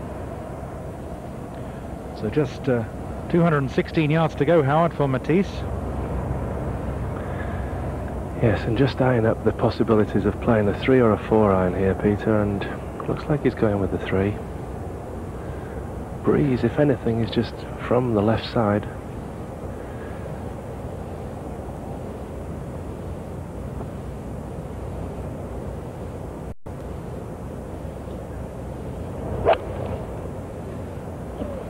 Looked to be a little heavy, yes. Sounded a bit heavy to me too, Peter. Looked as if he was rehearsing the high fade and just chopped into it too much. You think he carried it all? Well, that's a serious error. You can see by how much he's missed the green today. 4.82 when they've been trying to play from the right-hand fairway. 6, of course, if you go in the water. These are the average scores from different parts of this hole, and if you can hit the green in 2, well, a certain percentage, because it's a pretty small target, have one putted. Well, by virtue of going down the left side and catching the bunker, Tiger has got a very straight line. A 4 iron, this is from 203 to the front. How's that? That's pretty good. Just as I began to think his game was getting a little erratic, that was a phenomenal shot by Tiger Woods, because the hardest thing to taking a full swing is to keep your feet in sand. Great shot. Ahead to the 12th, Montgomery's second shot, lovely little short par 4 here, 358 yards. And Montgomery, well, he's 2 birdies towards the end of the front 9, but he's rather stalled at the moment, and putt there could get him going. This really was, we talked about this being a dangerous shot. There's water down the right, there's sand all over the place, but just beautiful contact, and the full free follow through. You just knew he'd made the shot he wanted. Remarkable. Shortened the hole a bit by going down the left hand side, as Howard said, but it's like shelling peas. What a shot that was. And the great thing, of course, coming from sand, if you've got a decent lie, you know that you'll put a certain amount, probably more spin on it than if you hit it from the fairway. Putt for an eagle 3. So he wasn't upset by that short putt miss at the last green, we'll assume. Well, we've talked a little bit, Peter, in recent months and years about the growing maturity, the ability to put bad things behind him, the curbing of the impetuosity of Tiger Woods, and I think further evidence of it there. He knows, of course, he's so good, he's won so often in recent months, that he can afford the odd mistake and still have a couple of shots in hand over perhaps all the rest of the players in the world. Of course, he's talked about how he channels his, when he's angry, he just channels it into more determination. And the Osprey at work, that is a healthy meal there. Well, that is. Well, here's the highlights. This was Tiger Woods at the first hole, and this is the perfect start to anybody's round. Huge drive, just a wedge for his second, and a putt. 2 very good shots, got him that close in 2 at the par 5 second, and just forgot to hit it. But it was a birdie start. Meanwhile, Hal Sutton perhaps heard the cheers, and almost the identical putt for Sutton at the opening hole. Now, this was a putt at the 4th hole, which, if it doesn't find the hole, cannot stop beside it, and it was quite the most beautiful. We timed it. It took 10 seconds to go from his putter to the hole, and he knew when it was still 2 or 3 yards away that was going in. That was a wonderful putt by Woods. It was his 3rd birdie in the space of 4 holes. Al Sutton, not to be outdone. He'd heard the cheers, but it wasn't putting him off, and this at the 5th, perhaps his longest putt of the day. That was his second. His third birdie would follow at the very next hole. Not the easiest to pass, only about 7 feet, big break from left to right, and he then made it 3 in a row with this effort at the 7th. So the highlights of the first couple of hours of this third round have been very much with the putter. And not to be outdone, that was Jeff Sluman at the 17th. At that point, that took him to 8 under par, 7 under par. Now Len Matisse still going over water with his 4th shot. He might get away with a par. It was a very wayward second. There's quite an expanse of sand to the right of the green. And you could tell Howard knew that the big divot on the long iron shot wasn't a good sign. But he's an excellent putter, so looking for a par.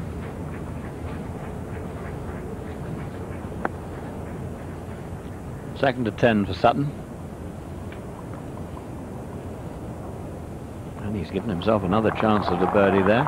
You'll fancy those, of course, the more you knock those sort of putts in, the more you, when you get them, you really fancy your chances. Mind you, he might be reeled in a little bit by Woods in a moment. Another great piece of design, Peter, this 11th hole, I think. Well, the graphic that shows the average score from all different places, that there really are all those options. Where can you lay up? Well, Monty, it was a well-placed tee shot, well to the right, so he could see the green on his second. A good approach, and that one just slipping past. This is what happens if you go down the left-hand side. You can't see anything. So Ernie really all over the place. Well, he's having a lot of practice of getting up and down from different places. He's one-putted the last 4 greens.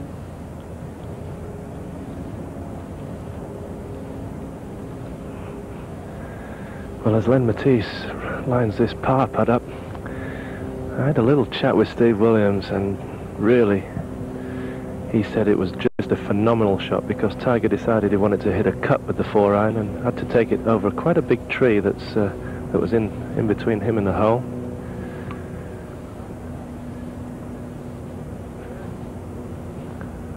I'm sure he's seen a lot of exciting shots being with the Tiger for nearly a year or so.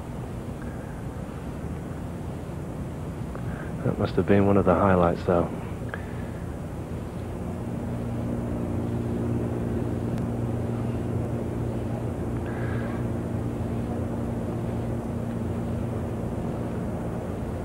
This will be a good reward for Len Matisse if he can make this one. An unforced error, unfortunately, here.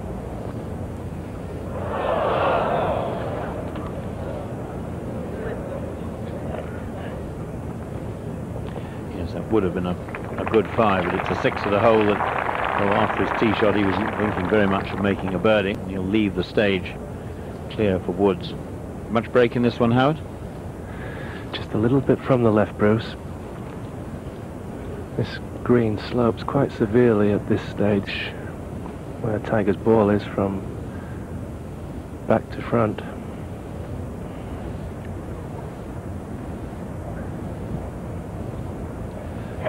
See, this was one of the very first stadium courses ever built. That's what it meant by banks everywhere to help spectators get a good view.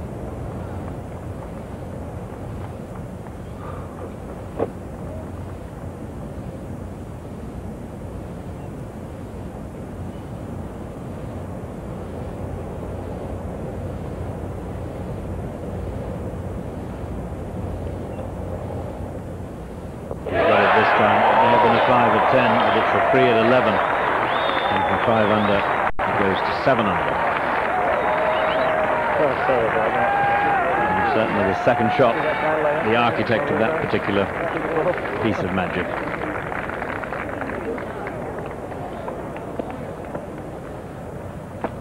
It's just remarkable, some of the shots that Tiger can pull off, and he seems to do it at the most appropriate moments. Coming off the bogey, Sutton just slipping a bit further ahead than anybody might have thought he could manage. Now Tom Lehman, at 12 green. further back, almost 240 yards. Now, he almost certainly cannot reach with an iron. Can't carry more than 230 yards with the iron. He might be stuck. If he carries only 2 woods, has a lofted wedge in there, he might be stuck between the 2 iron and the strong metal wood. Hal Sutton. Suddenly, well, that's a rather modest effort by his standard, but walk away from the 10th with a 4 and you're never that unhappy. Here's some good stats. Most players going for the green in 2. 5 of them in the water, 3 eagles. Well, it's 228 yards to the front of the green. That's a long carry. I think the problem here for Lehman, he's a natural right to left drawer of the ball, and really this is a shot that would perhaps suit one that goes in the other way. And that's perhaps why he just feels a touch uncomfortable looking at it and not really ready to have a go at it until he thinks he really can see the shot in his mind. Might be waiting for the wind to turn around and be behind, as it's been the first 2 days. Oh, we'll see. He'll give this a really full swing. Aiming to the left, but watch, he'll loop around and come from the inside, and the draw is his natural shot. Well, he's trying to hit a fade. Pretty well succeeded, Peter. That was a good shot. Certainly started it well left there, but now hang on. It's a small target, and that's going to go down the bank. Ooh, I don't roll another yard. Well, that's a powerful shot. I didn't think he could carry the ball that far. But he was trying to play the right shot, the fade. And he can play that draw from that open stance, which is remarkable. He loops around from the top of the backswing. Well, the significant move of the last few moments has been an eagle from Tiger Woods, which cuts the deficit behind Hal Sutton from 6 to 4. Well, that's it from Peter Oosterhuis and I for a moment. After the break, it'll be Butch Harmon and Ewan Murray. Welcome back to what's been a truly remarkable 3rd round so far at the Players' Championship. Taking a look at the leaderboard there, it goes Sutton, Woods, Lehman, Sluman, Else. Is that any good? Every one of them a major champion. And while we're talking about major championships, here's your chance to book your place at the US Open at Pebble Beach in June. We're off. It's certainly good, David. It's been a fabulous afternoon so far. We're at the halfway stage of our live 3rd round coverage here on Sky Sports, and we'll get straight back onto the course. You don't want to miss anything at the moment. It's Montgomery's tee shot at the 13th.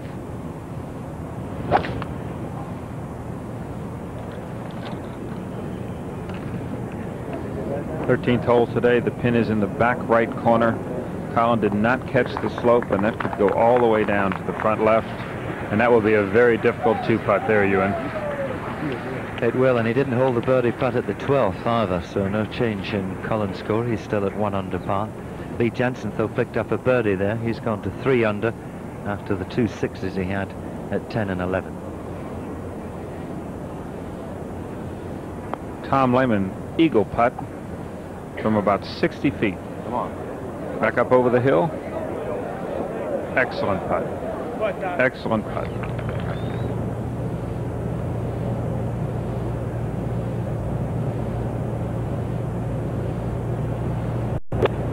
Tiger Woods at the 12th after a perfect drive. Sand wedge. And you won't be happy with that. That's the distance. You've got to get it in there closer than that, Ewan.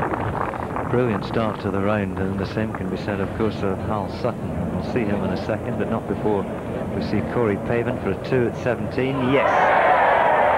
It's a much easier hole today. The wind not in the player's face, and what wind there is constant. Tom Lehman to clean up for his birdie and get to 6 under at 11. There you go, Tom. That's a beautiful 2-putt there. That was not easy. And Tom Lehman goes to 6 under par. I'm sad you missed the second shot of Tiger Woods at the 11th. You were on your way down to the booth. It was an unbelievable shot from the fairway bunker. It had to be. He turned that drive over just a little, catching the fairway bunker, and I'm not sure you and I have that shot. In our dreams, maybe. But you're right, the way he turned the drive over, it was just a little. Yeah, just a little. Monty, after putting up the hill, left it about 7 feet short. This is to save par. Ooh, he put the walk on that early. He knew he had missed it. So Hawley hasn't enjoyed good fortunes. He found the water on the first day, cost him a double bogey 5. Drop shot there today takes him back to even par, and now quite a long way adrift of Hal Sutton. This is the international leaderboard. Ernie Els at the top there in 4th place. You'll see on the left-hand side in the black and white numbers. That's the position they are in the championship. And there's just the most unbelievable roar from outside our commentary position, and I won't give anything away, but you had to expect things were going to happen today of the most extraordinary kind, and we really haven't been disappointed. What a noise.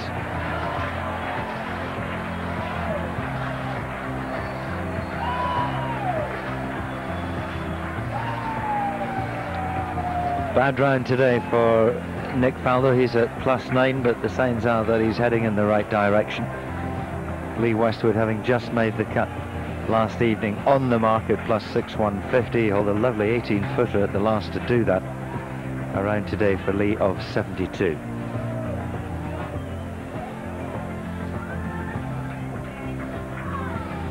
Not so good for David Frost today. An incredible week. It has been an incredible week, and we've seen about everything we can see.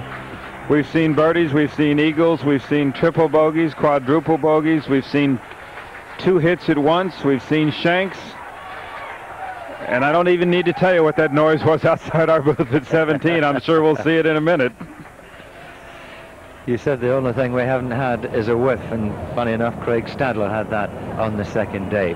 Moments ago, the 17th, Paul Azinger, pinned back centre of the green, eyeing it up and down. One hop, a bit of chip, a little bit of rum and in, and that was what caused the most amazing scenes around the lake at 16 and 17. A fabulous moment, and a continuation of a great year for Paul Azinger.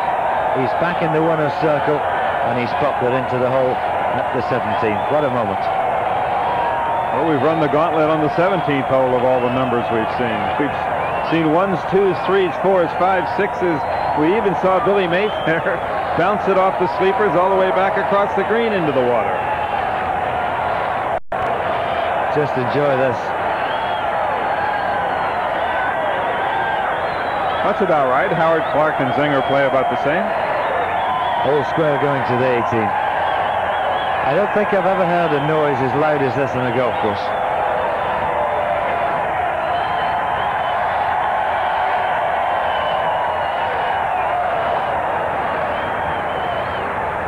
That was brilliant. Couldn't happen to a nicer guy either. Paul Azinger is a wonderful champion. We all know about his bout with cancer. Just great to see him still playing and playing well. He joins Sindelar, Couples, Brian Clark, and Brad Fable. Actually, Freddie Couples made another one, but it was after he hit the ball in the water, decided to re-tee and hold it for a par. It's worth another look, and if there is such a thing as a perfect hole-in-one, then this was it. This was right at it all the way. It lands about 15 feet short of the hole, releases like a putt. Actually, when Ewan was giving you the international leaderboard, I just happened to look out the window and I hit him as it went in. And you showed great concentration continuing on in the international leaderboard. I was determined not to give it away, but the sound certainly did that. Well done, Paul Azinger. Takes him to 2 under par. Tiger Woods at the 12th, about a 20-footer for a birdie 3. That one appeared to be right all the way.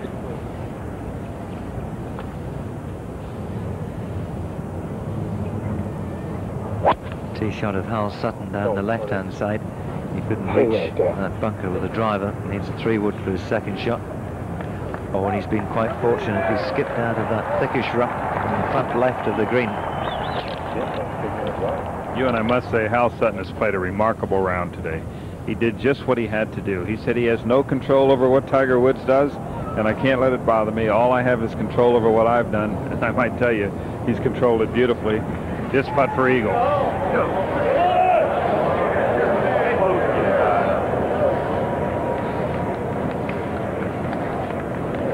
He'll have that short 3-footer to go to 12 under par.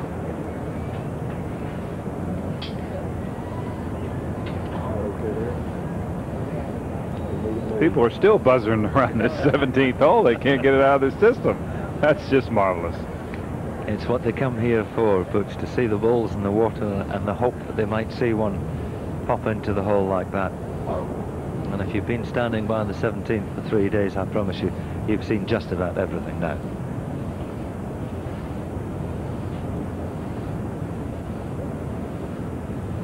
Azinger playing with Scott McCarron, who had a fine tee shot himself, and no real surprise he didn't go ahead and knock it in. Just a 3 for Scott. He's at +5.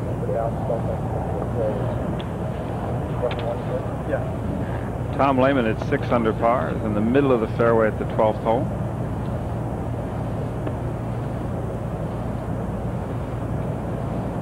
Sand wedge shot. This is one he would expect to get under 8 feet.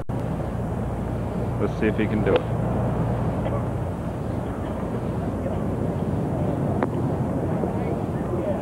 Carried it a little too far, and surprising it didn't have any backspin on it with a sand wedge shot. Well, Paul Azinger was knocking in that shot at the 17th. Tiger Woods didn't hold his birdie putt. We may see it in a moment or two.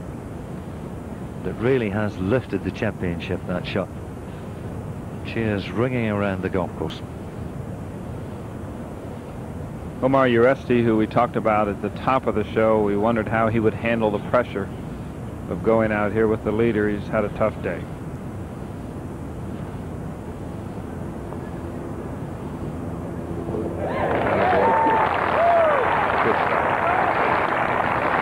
Sutton was making his 4 at the last, Uresti triple bogey 7, back now to just 1 under. But good news there at the par 5 11 for him. 2 bad shots really have cost him dear. 6 at the 7th, 7 at the 10th. This putt, Ewan, is for Hal Sutton's 6th birdie of the day in 11 holes. What a beautiful round of golf this man has played.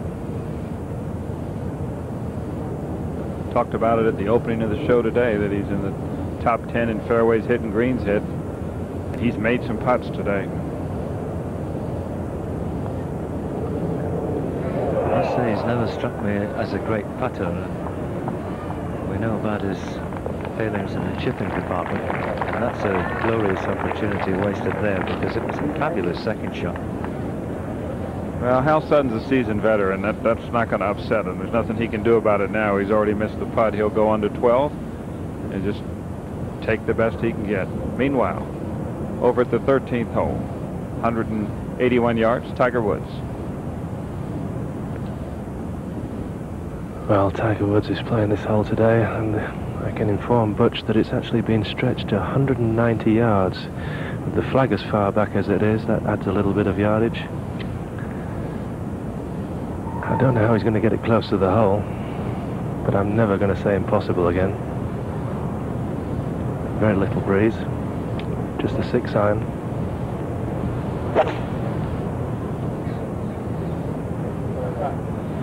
Right wrist working under the shaft, trying to hold the ball up, and because of that he's able to bring it to a standstill. Another classy shot. He got lucky there. If that ball goes another foot to the left, it goes all the way down the hill where Monty hit his shot. He was trying to cut that ball a little more, as you suggested, Ewan, and actually hit it fairly straight. Munches on a little food for energy. It's what he needs, a little more energy. Lehman needs a birdie. Putt for a 3 at the 12th.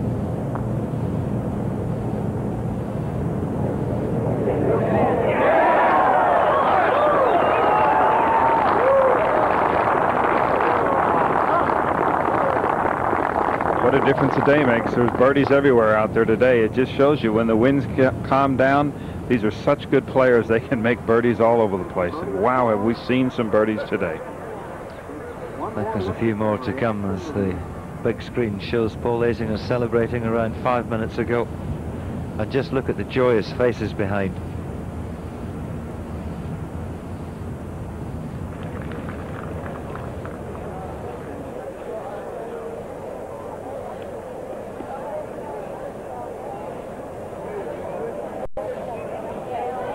second hole-in-one at the 17th this week, and for those of you joining us for the first time on this Saturday evening, our very own Howard Clark, 7:30 Wednesday morning, a golf ball and a club borrowed from Darren Clark.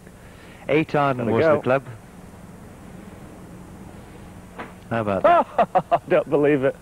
I don't believe it. I don't believe it. It's the quietest hole-in-one I've ever heard on this hole. Did you get that on camera?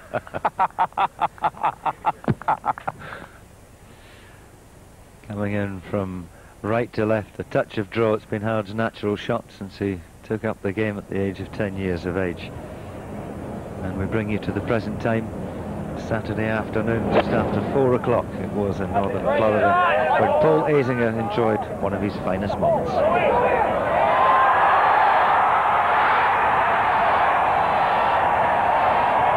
Truly was some kind of roar that went up there. Now all we need to do is put the sound effects over Howard Clark's tee shot, and we've got the job done. I think tomorrow we may have that.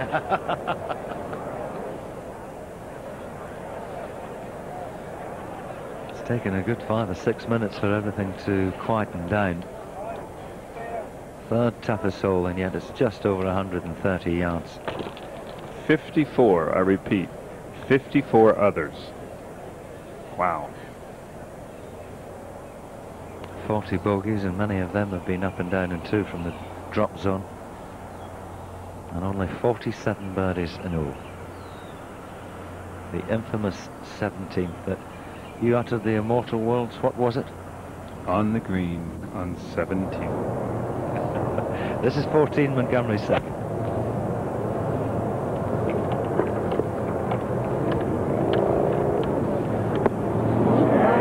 Here's a marvelous shot. 14th hole, 467 yards. Extremely difficult shot. Perfect drive, perfect second shot. Come on, Monty.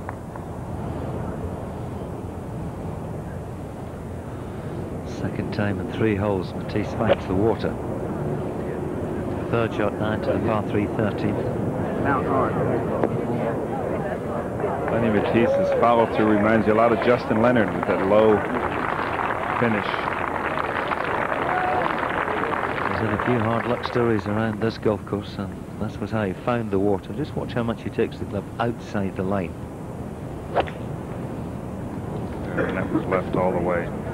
That was what we call in the business a double cross. Set up to the left, try and hit a left or right shot.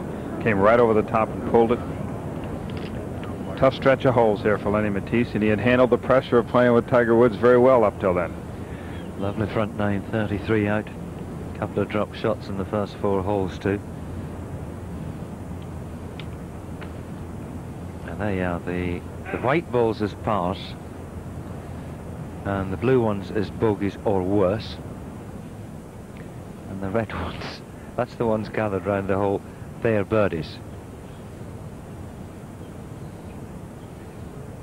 That's where Matisse went wrong. Should have used a red ball off the tee. I have no comment on this. Well, of course, the television network's always looking for something new.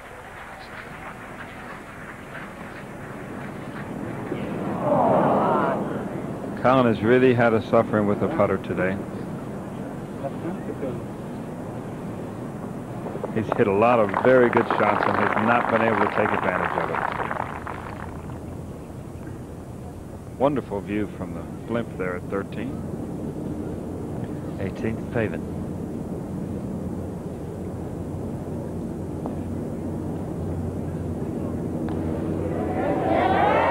Lovely way to finish. He made a 2 at the 17th, and he's popped that one in there at 18. There's no doubt he's on the way back, but Well, and I'm happy to see it. Corey Pavin, a very nice young man. He has really struggled with his game, and it's good to see him back up on the leaderboard, or at least close to it, because he's really had a hard time just making cuts the last couple of years. sadly that was for a 5 for Pavin, and he's not that far away. Possibility of a top 10 finish. Now, can he hold 2 shots in a row?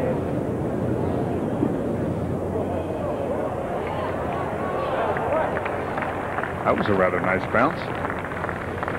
Will find its way to the bottom left corner of the green. The 18th green here is on 3 different levels. Azinger with a putt up the hill there. The most difficult thing about that's going to be hitting the ball hard enough. But the adrenaline will be racing through his veins, not just because of the hole-in-one, but because of the reaction. Hal Sutton from the left rough at 12th hole, a place we haven't seen him today, out of the fairway. One of the straightest drivers on the tour. Good recovery shot.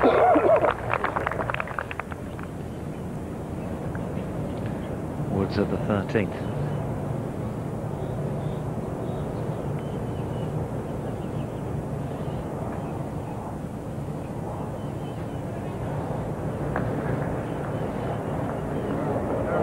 He's hit it, he's got it. Beautiful putting stroke of the #1 player in the world, Tiger Woods, and he's back on a roll again.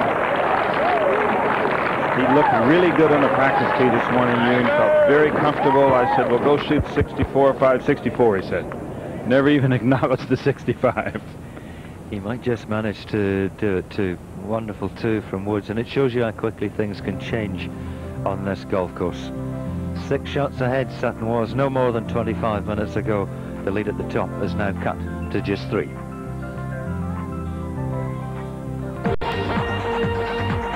It's the final round of the Players' Championship because it's shaping up beautifully here at Sawgrass, and our tee-off time for the 4th and final round on Sky Sports to 8:30. Remember, the clocks change, we're into summertime, and we'll be all the way through to the conclusion, scheduled to finish at midnight, but the way things are going, I wouldn't put it past it if it goes beyond that. There's nothing quite like the Players' Championship for excitement. Sutton was 6 in front, he's 3 in front, and he's now 4 in front. This man has made a ton of putts today. What wonderful golf we are seeing. Wonderful golf. This course is not this easy. Playing alongside Ernie Els, Scott Dunlap.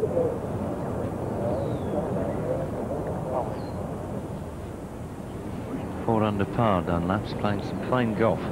5 birdies he's had. And third place, Lehman's tee shot at 30. Starts it to the right, trying to hit a slight little draw in there. Oh, and he's overcooked it. He won't be happy with that shot.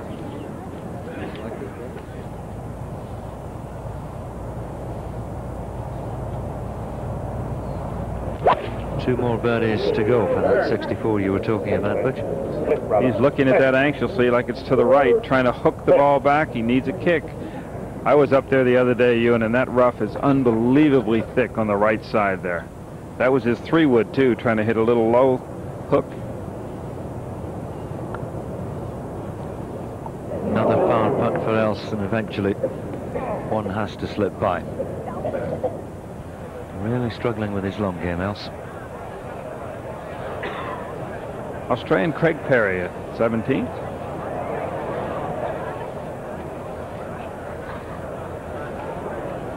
Perry 3 under par on his round today, 3 under for the tournament.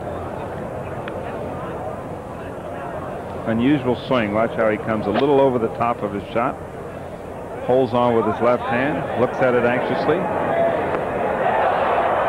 Breathes a sigh of relief. He's putting. I thought someone had forgot to put the pin in the green there for a moment.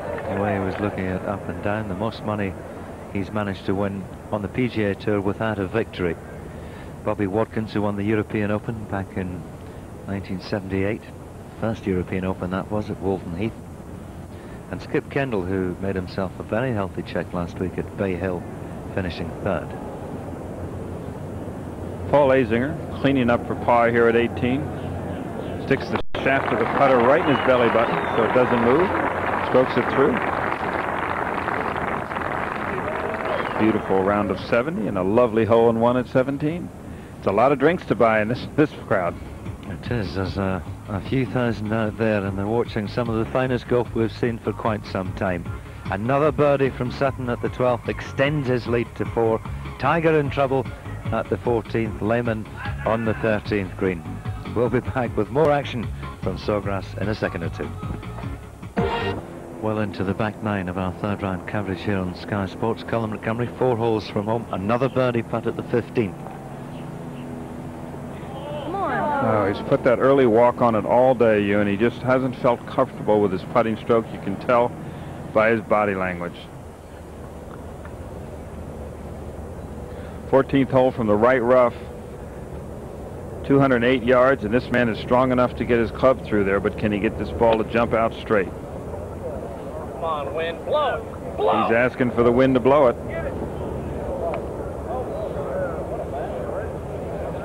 Coming out of the rough like that, Ewan, you've got to just carry the ball in the front of the green because it's going to run quite a bit. That was almost a good shot. Now he's got a tough par. He'll be furious with the tee shot because it's one fairway you really don't want to miss. Back at 13, Lehman for a 2.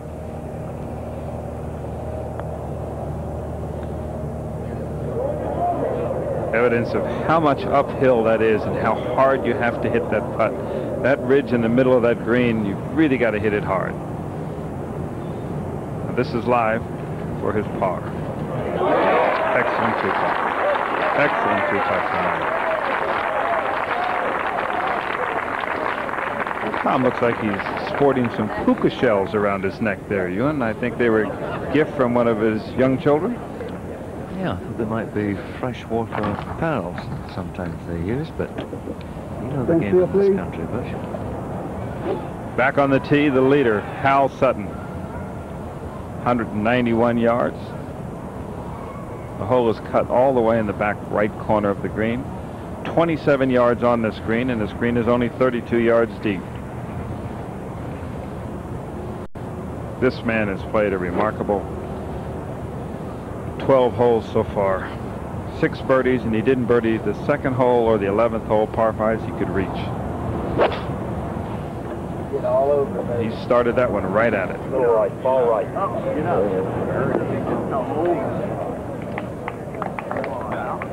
But to be one club short to carry it back up to the flat plateau. The only way to get the ball close is to hit the front right third of the green and use the way the land lies. A couple of hours of daylight left. It's dark at 6:30 in Jacksonville. And this time of the day, when the sun begins to get lower, it does cast beautiful shadows over the lake, the sand, the waste areas they have, and the emerald green turf. When we arrived at the golf course this morning and walked up the 17th pitch, it looked like somebody had painted it. It was so perfect. It's the best condition I've ever seen this golf course, and it's reflected in the scores. Even with the difficult scoring the first 2 days, today we're seeing beautiful scoring, perfect greens, perfect fairways, and the man at the top, Hal Sutton, has hit a lot of perfect golf shots. Both Ian Woods 6 under for the round. 6 under it was for Robert Damron, a round of 66. That was matched by Jeff Sluman despite a 3-putt 5 at the 18th. Everyone else with dropped shots at 13 and 14, now back into a tie for 7th with Len Matisse and Omar Uresti. Good playing from Greg Chalmers there. 2-1-5 for the left-handed Australian.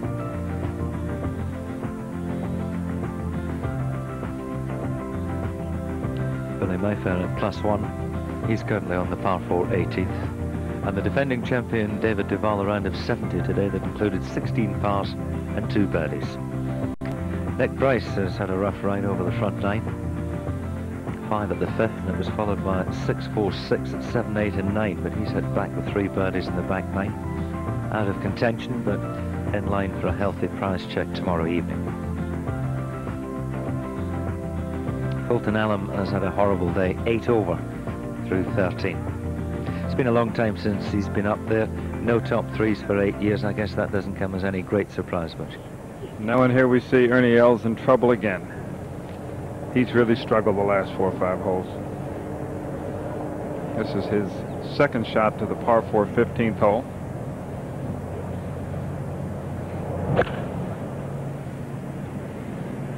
That went right through the trees and into some more trees. Ernie has really struggled. He really appears to have that club laid off. Ewan in his golf swing, which means the club comes down too much from the inside and it can just go anywhere. Craig Perry, who we saw a moment ago at 17, his attempted a 2. Sorry, Craig, Azinger got you by 2 on that hole.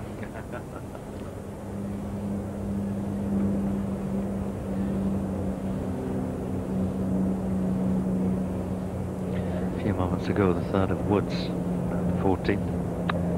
I've seen the full repertoire today, the pitch and runs, the flops, and that's another terrific shot. Easy for that ball to get away from you there. It's a perfect case where our viewers at home don't realize that, but he'd have been much better off in the bunker. Tom Lehman at 14. Tom, a right to left player, starts it down the right side, looking anxiously for it to turn back, and he too has found the area where Tiger Woods was, and that is not much fun up there, as we've just seen.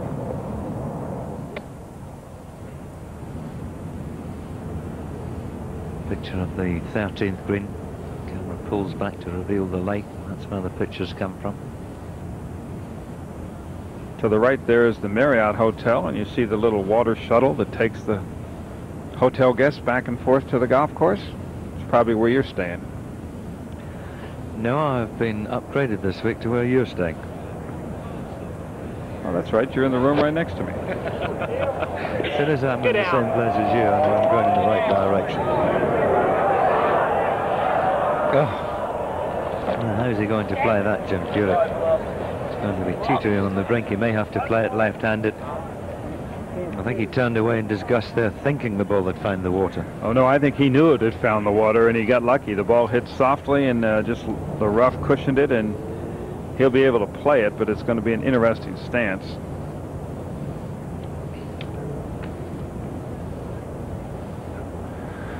Fourteenth hole, 467 yards, and if you miss the fairway from the tee, you're going to have problems making a par. And Tiger's just got the kind of problem that you expect. A little bit of a break from right to left. He's just seen Len Matisse putt along a very similar line, and it moved quite quickly from right to left.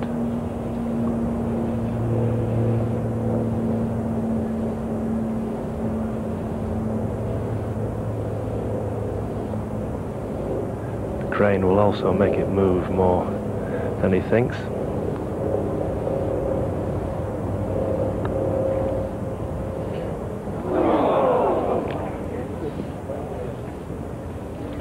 You and he would have had the thought he made that putt when he hit it. The ball looks like it has to turn to the left and didn't. Now there's a bogey once again that the player will talk about. I missed that putt for par. That bogey was made with a drive from the tee.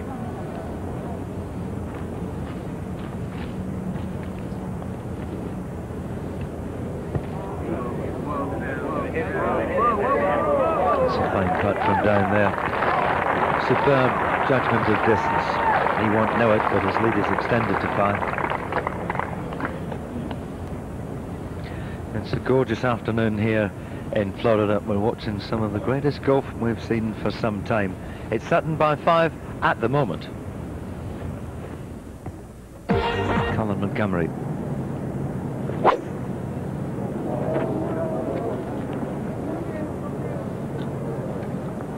Rare sight, Butch. I have to say that really surprises me. You very seldom see Colin Montgomery hit a quick hook like that, and one has to think it's because of all those missed putts, trying to hit it a little too hard. Here we have Tom Lehman, same place Tiger Woods was, right side of 14th fairway. Ooh, he came up way short of the green. He really has a tough up and down there. Tiger Woods. Ball. And it is.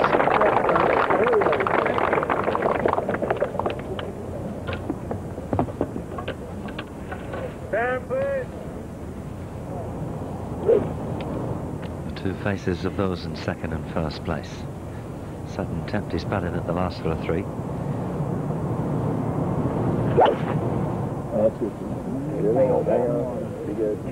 Just land soft.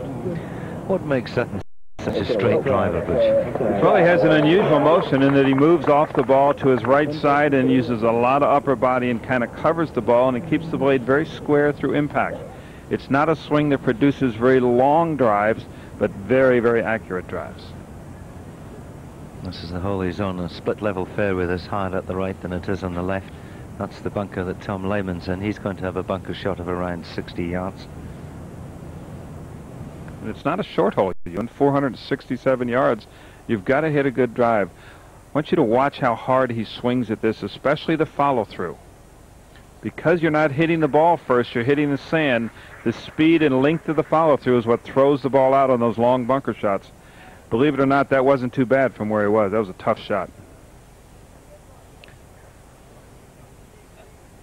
We saw Jim Furyk's tee shot at the 17th. Here he is, teetering on the brink. Ooh. Oh, little lean back, and that wasn't because he thought it was going in. Thought he was going in. Excellent centre of balance from Jim. Let's hope he knocks that in. It hasn't been a great day for him. 36 out, he picked up a birdie at the 11th, but shots went at 13 and 14. These two holes have caused a lot of problems today. They sure have, and they're two difficult holes. Now, if that's Colin Montgomery's second shot, he got a good bounce out of those trees.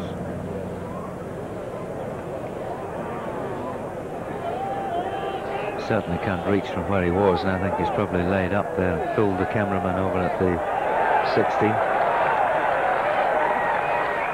Things get a little noisier in the afternoon here.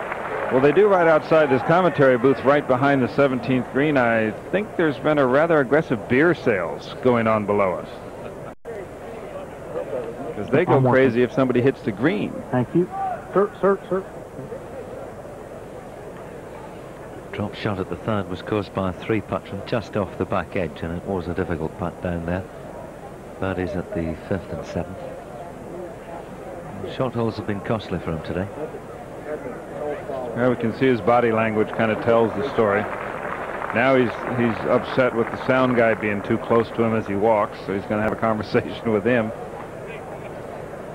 I have a great affection for Colin, I really do, and I have a tremendous admiration for his game, but I'm with you. Until he lets these things just go by without doing anything about it, then I don't think he will win in the United States, because it's difficult to win here anyway, and you don't want to put any obstacles in front of you, and I get the feeling he's doing that.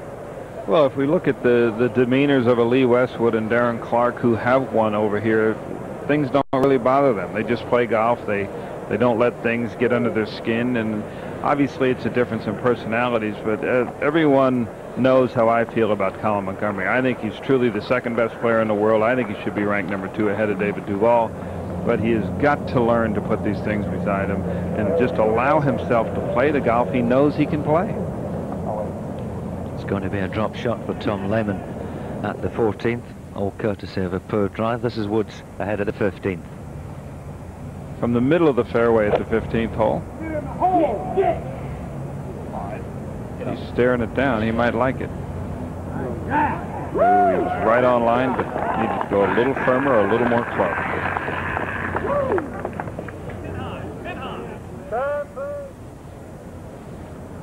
Oh, and here we are back at 17, Brad Fable.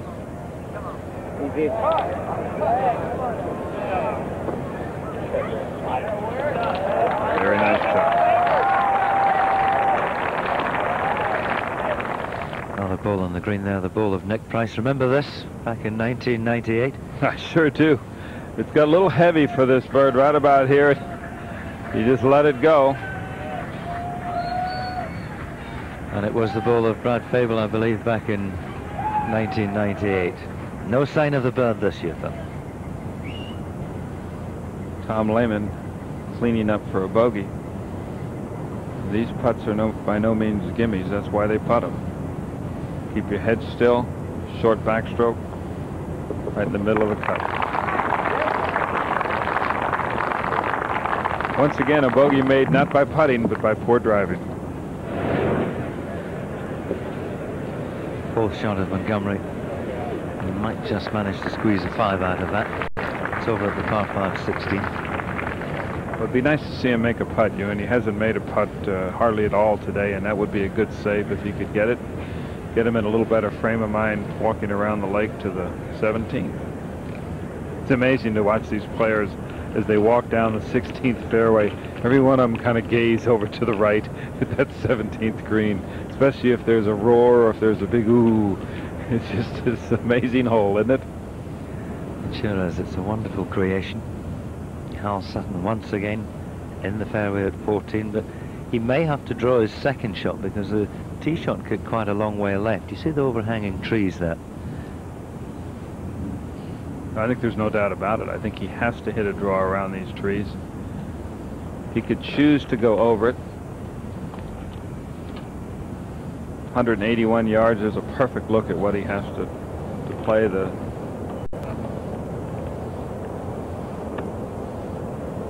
As you talked about earlier, he changed the shafts in his irons this week to try and change his trajectory. He hit that right over the top of the trees. Take a new road push, yeah. I see it is. See if he's got the distance right. No, he has too. It's another fabulous iron shot. Yeah. Relentless. Well, he really hasn't hit a bad shot today. He's just been fantastic. Craig Perry finishes up with a beautiful round of 69. 3 under for the day, 3 under for the tournament. Made a good move up the leaderboard. Just the one drop shot from Perry today, and that came at the 7th, 4 birdies and all. Jansen, a third shot at the par 5, 16th.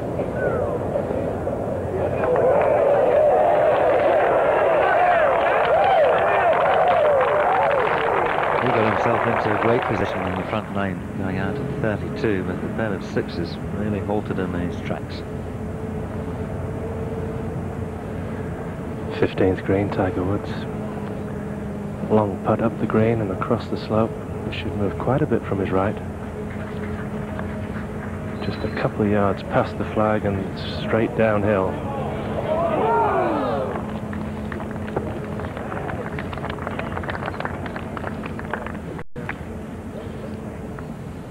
That gives you a great indication of the changes in elevation at the 15th.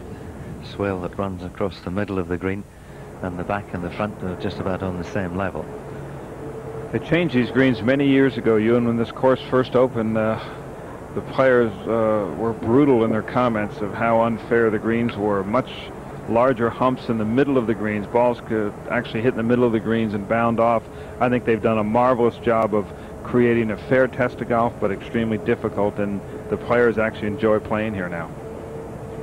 I should think Howard Clark's enjoying himself out there. Howard, you've seen some superb golf, eh? Some amazing shots from Tiger today, Ewan. Absolutely amazing. I know that everything can be done. It's possible, but he's certainly shown how to do it today. 3 holes left for Tiger Woods, a par 5, a 3 and a 4. And 2 of the 3 most difficult holes on the course ahead of him.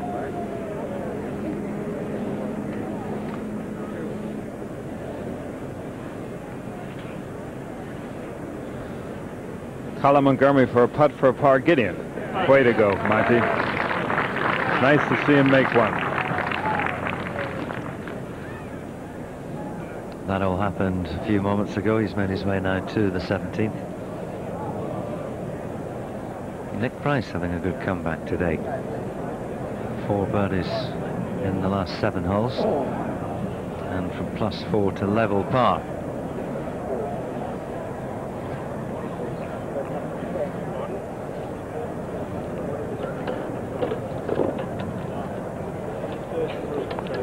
Lee Jansen will have the honor here at 17. Club selection, Ewan, a lot easier today. The flag is not moving. I look at the pine trees around the spectacular amphitheater type setting, and I don't see any wind, so it's the reason we're seeing good scoring here today, especially good shots on this hole. Really, the only balls in the water here today have been long, because they've been aggressive with their tee shots. Anything in the front half of the green will catch the slope and spin it back towards the edge. And then you leave yourself an awkward putt across 2 levels. It's just a good firm 9 iron today. It's easy for you to say. Of course, you and I haven't missed the green yet sitting up here, have we? Let's see what Lee Jansen can do. And that's what he's got, 9 iron.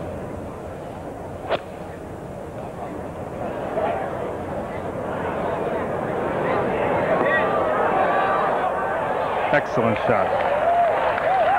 Without the wind, the greens haven't firmed up. They're able to stop these balls. Yesterday, that very same shot in the backwater.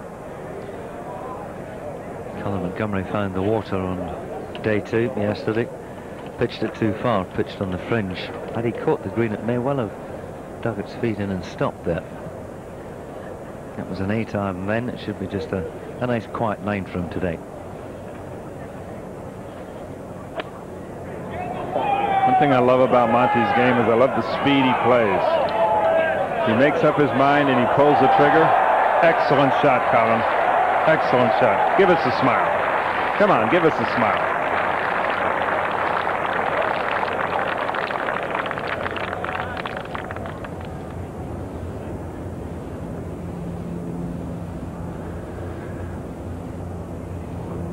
Well, that's a rare occasion for the big dog to eat today. Tiger Woods actually stood off that shot for the result of Colin Montgomery's tee shot on 17, I believe. A bit of a roar filtered back to this 16th tee.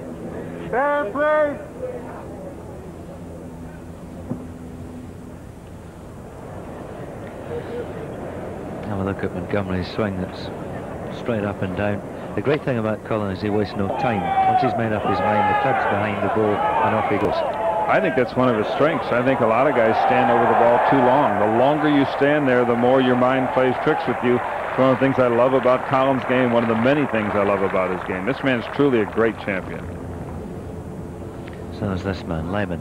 15, second shot, just in the first cut of rough. Could make all the difference. You're never sure how fast the ball's going to come off the club face. Not short. It's over the green. 2 holes in a row, and Tom Lehman has missed the fairway with his driver. In both holes, it's been almost impossible to get on the green. I think he may well be on the pine needles too. Hal Sutton by 5. Butch, I've thoroughly enjoyed your company. I look forward to your company once again tomorrow. After the break, I shall be joined by Bruce Critchley.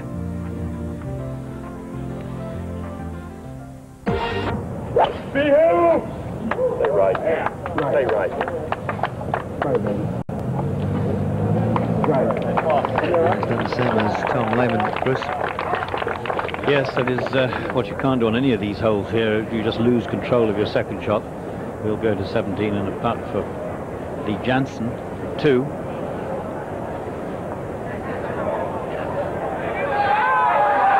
It's been nearly a very good day for Jansen.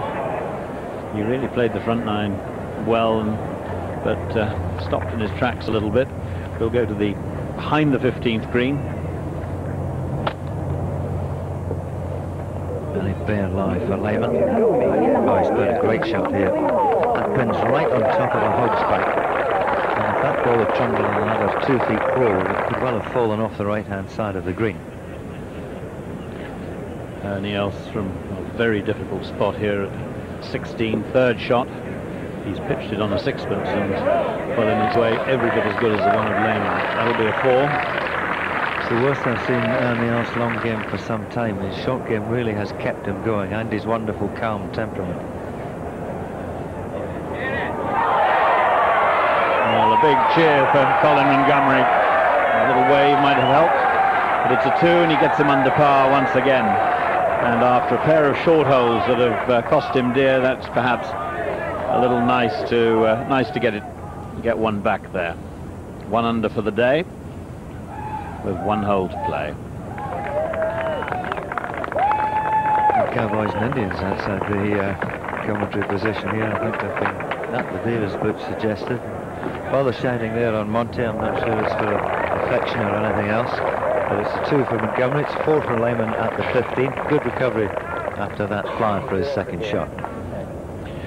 As you were talking of Ernie Els and watching him, I mean, he might well have dropped a handful of shots towards the end of the front 9, and he made pars at a string of holes from about the 6th onwards with 1 putt.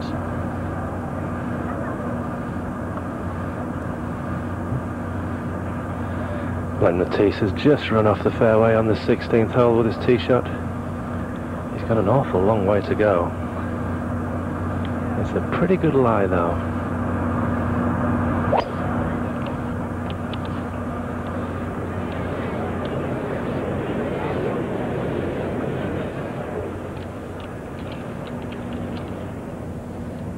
Just too far. I was out walking a short while ago, and there's no doubt the wind is completely different direction from the first 2 days, and in fact even the practice rounds, and It's not strong, it's still quite warm, but it's very much in their faces here. Well, I didn't actually believe that Len Matisse could go for the green from that lie. He was over 245 yards away. But Tiger's within range. He's got 181 yards plus 31. That, in my reckoning, is 212 yards to the flag, but cannot afford to be anywhere near this flag if he's going to be dry.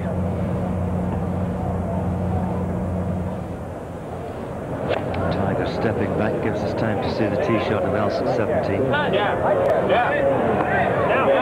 It's a bit more like it, pin high. Chance of a 2 there, back to 16.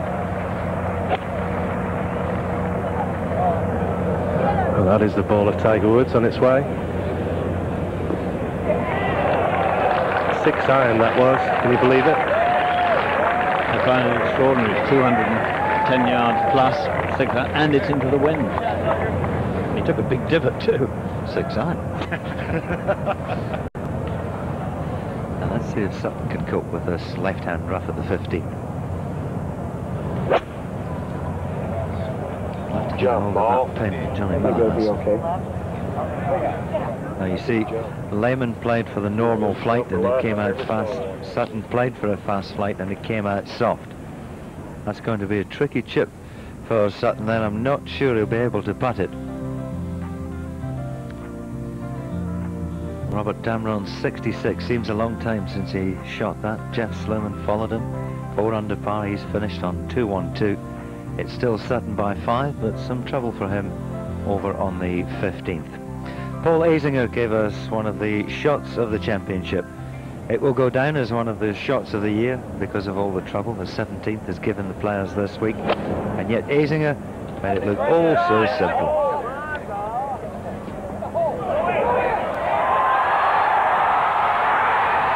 And Maynard straight in the middle of the hole. He's now signed his card. He's made his way out to the press area, and alongside him is Sky Sports' very own Graham Simmons. Paul, sweet 17. Honestly, were you attacking the pin with that shot?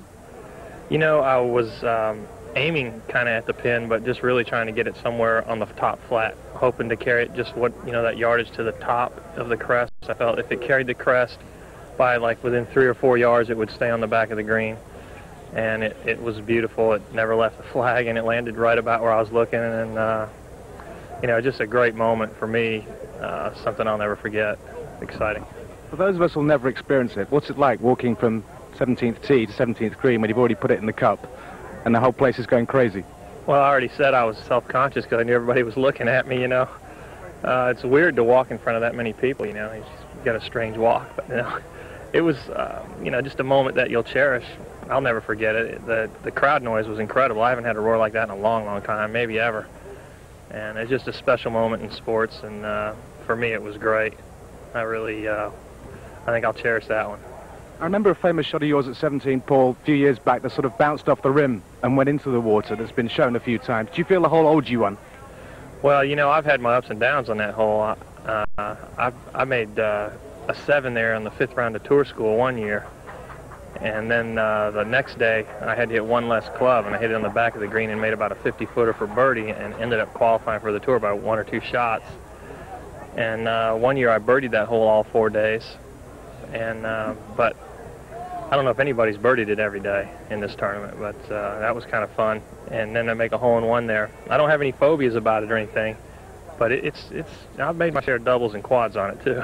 It can be an expensive round of drinks. It's a very big clubhouse, Paul. Yeah, it is. I know. I better get out of here. Thanks. Well done. Thanks a lot. Right. Lovely words from Paul Azinger. Alongside him there, Graham Simmons. And no doubt he'll be talking to a few more people before he can get to the car park and eventually make his way back to his hotel. Looks lovely, doesn't it? How did you finish?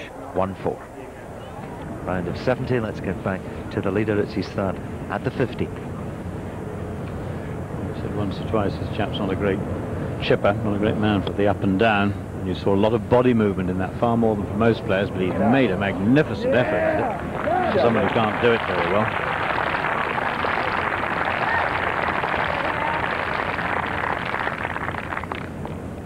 It'll be another par.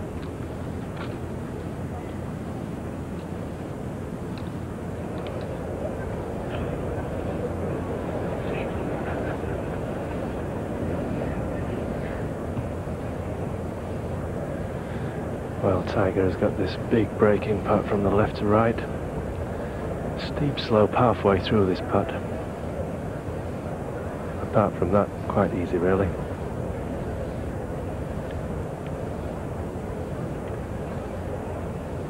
Well, depends on the putts going in or not going in at 17, whether he backs off this one. It looks like he's okay to go. No, just as I say that, he's backed off.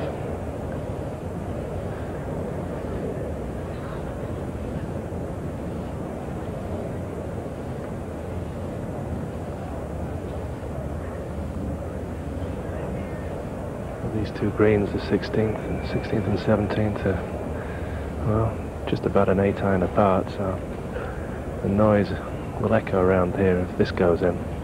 An eagle putt.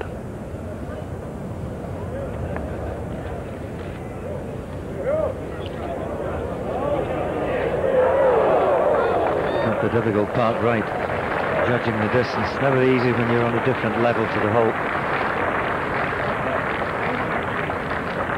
These really are fabulous pictures. Sun going down, the water looked blue. Look how long the shadows are. And the sign of a good player here, Bruce, in the sense that Elsa's long game has been ragged and yet is level par for the round. Just to go 1 under. Unsurprising in a way. Yes, it's been an untidy round and perhaps symptomatic of his game at the moment, and for much of the last year or so, some very good stuff and some pretty ordinary in there. He sort of loses his alignment a little bit, but 3 birdies, 3 bogeys, the 3 bogeys all coming in a row from 13, 14 and 15.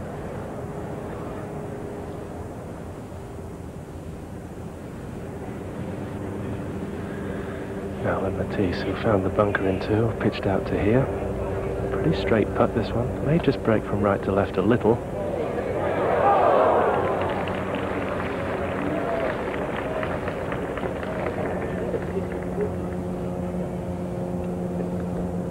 Sutton at 15 to stay 6 under for the day. Very good up and down. Concerned when he missed a very short putt at 11 that might have been the end of his performance, but a great birdie at the very next hole. So we got the momentum going again and lifted his spirits. He always seems to have found a putt over the last 2 or 3 days when he's needed one just to sort of keep the whole ship on the car on the road straight and narrow. Just a par though for Sutton back at 15, and Wood says this for a birdie at the 16 to once again close the gap.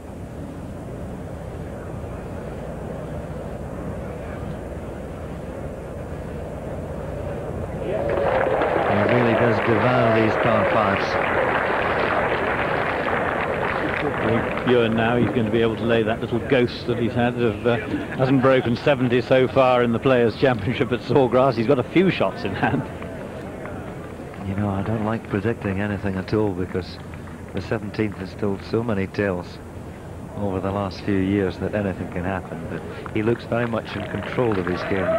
Tiger Woods, he's missed a couple of putts here and there. He's hit the odd loose shot, but in general I think he's happy with every department of his game, and all these figures you saw was the rounds in the 70s.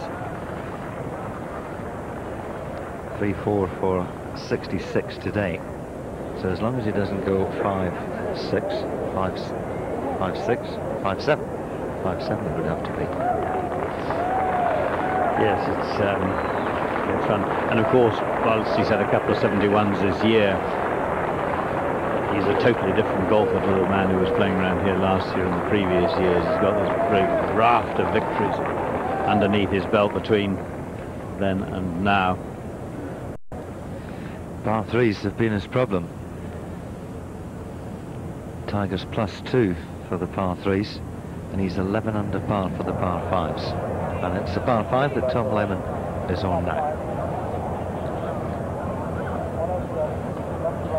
This is the 3rd shot. You can just see the overhanging branches of these pair of trees on the left-hand side, which you almost sort of, they're quite sort of spindly, and you don't really see them, but if you get too close to the screen and up the left-hand side, you have no shot really through to the putting surface.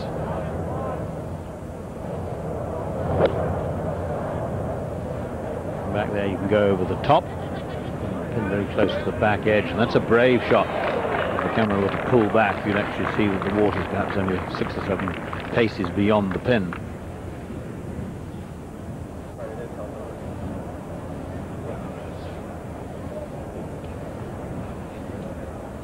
.145 yards this 17th is playing today. Steve Williams, Tiger's caddy, just tossed a little bit of grass in there and it just came straight back down. Very little wind. If anything above the trees, it's just from the right.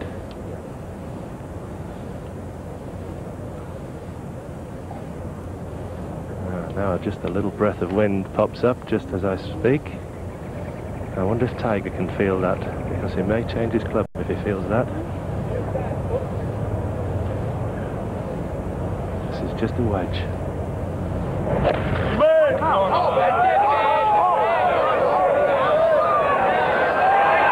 Oh, nearly straight in without touching the sides. That very nearly bounced in the middle of the hole. And yet another foot, and he was going to have to do it all over again. It's a classic par 3. Well, let's have another look, and I mean it's a par 3 that's worthy of this man's mettle. That's true. Just look at that, right over the top, and or perhaps in anybody else's hands there wouldn't have been enough fizz on the ball to bring it back. Pitched a lot further past the hole than I thought. I thought it actually pitched 2 or 3 inches away from it.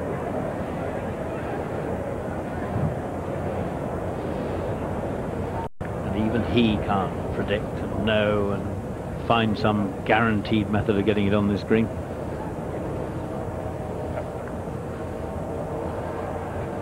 Well, then Matisse must wonder what's going on, hitting a wedge and pitching it 144.5. Which is just a little 9-iron.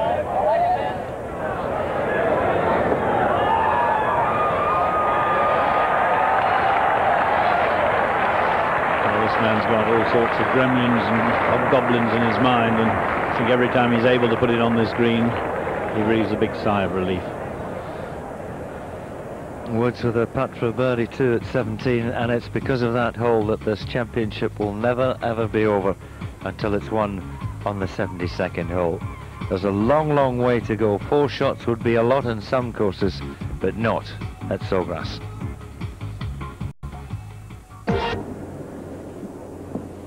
Yes, played beautifully tee to green on the front 9, and just a couple of birdies there. Here's his playing companion for the day, who's had an up and down. He really looked like he was going to post an excellent score when he went out in 32, but 3 6s coming home, 2 6s and a 4 at the 13th. I mean, it's 38 back and around 70.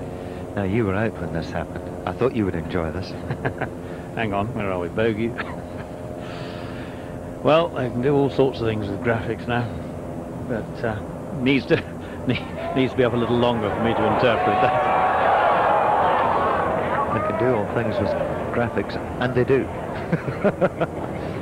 3 for Len Matisse. How much he would have wanted that a couple of years ago, when an 8 cost him the title. Not to mention a few $100,000. I know Howard Clark is down there somewhere. An incredible tee shot once again, Howard, to pitch that ball between the flag and the water at the back. Well, I think he thought that he'd overdone it there, Ewan. Certainly the relief on both players' faces when that ball came to a halt and possibly backed up a little bit. Couldn't tell from where I was, but I think he had some serious action on it. Yes, it did. It came back from the fringe of the green. The second bounce was off the green. I reckon this one's just on the right lip. And I'm looking forward to the cheer here.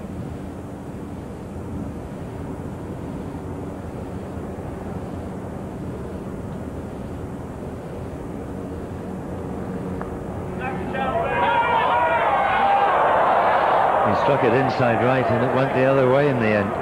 Could only be grain, because it's not the slope. I wonder how much grain you can have on these greens. They've been cut so fine and so quick. But it's not just the tee shot that makes this hole difficult. He really thought he'd got that.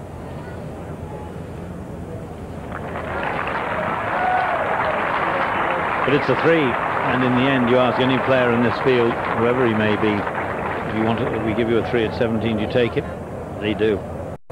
See if Sutton can make a 4 at the 16th. He's laid up with his second shot, and from just over 120 yards. This is a pitching wedge. Is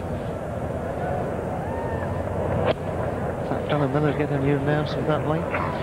Well, he might sort of, if he's going to mark, he might do something differently occasionally, but it's, I don't think it helps. I think the camera work is so good you can see the flag anyway without it. Certainly could there against the grandstands at the back.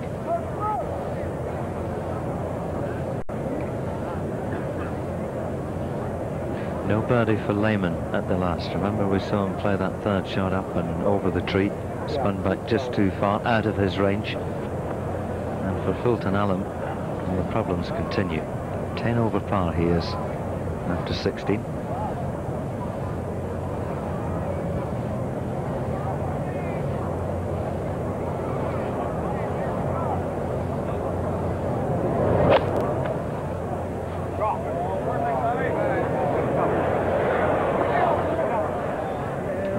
Do. Nobody minds that. You could probably use it tomorrow and be within about 3 or 4 feet of the hole.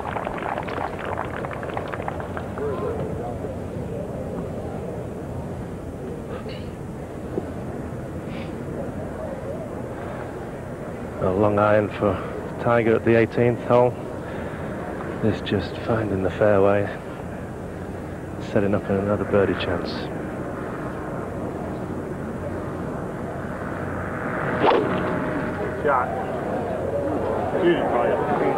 Little touch of draw at the top of its flight. Just about enough to keep it on the fairways in the first cut.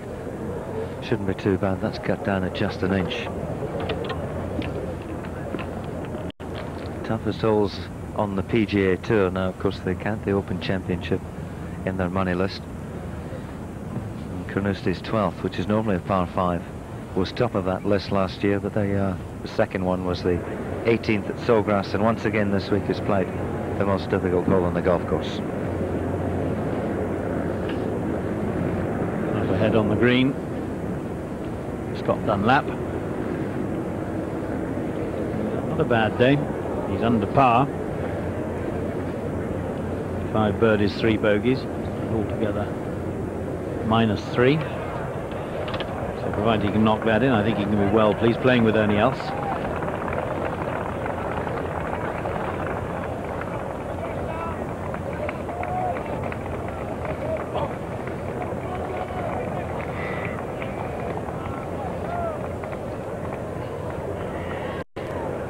Well, if things stay as they are, Chris, we're in for a classic confrontation between 2 giants of the game tomorrow. There's no doubt about that.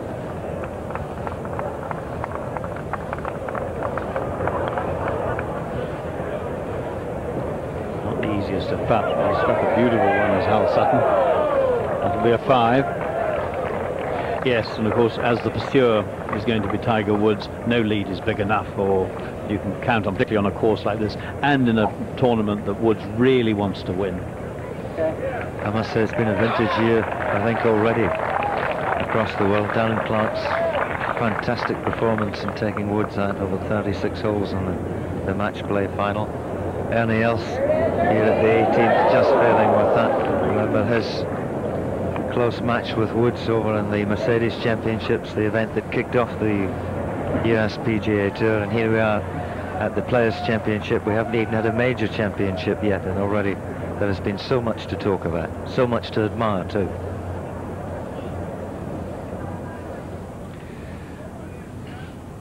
Certainly, and I think, of course, this championship now, they've got the course really difficult, so that it examines the players. It's not the soft option it was, or seemed to be, when Greg Norman was 24 under.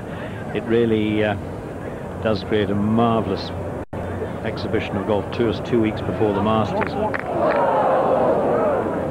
A little bit of impatience from Dunlap from the back of the green, and it's cost him 3 putts at the 18th, and he got himself 2 under par through 17 for the round. All adds up to a round of 71.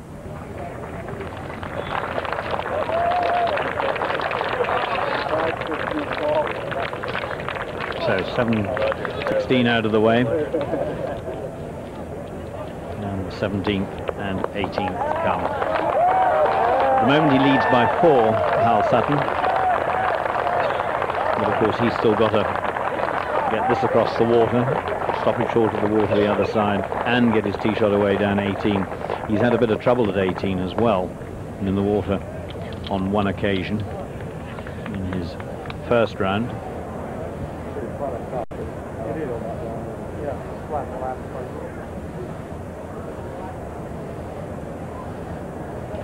Up ahead on the green, and of course the last thing you want to do is get to the 17th tee too soon, which you could say Sutton has. He's got to wait and watch and think and try and keep the negative thoughts at bay. Have we seen Fulton Allen hit a shot today? We did early on, but he took 6 at the 4th, and thereafter, certainly from the point of view of the American broadcasters and producers, they've cut him out of the mix. You say 10 over par. Par in for 82.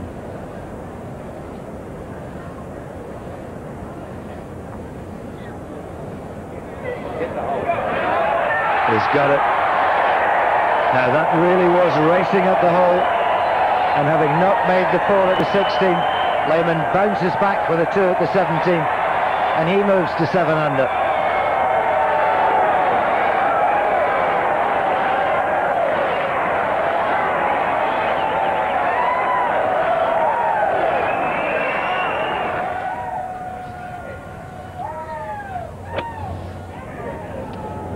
Matisse pushed his tee shot ultra safe, can only chop it back up the fairway, and Woods himself, one would suspect, is really much too far to the right to have the ideal line into this right hand pin position.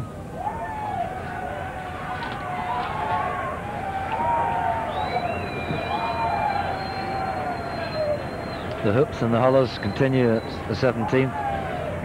We'll go ahead to the relatively tranquil 18th hole.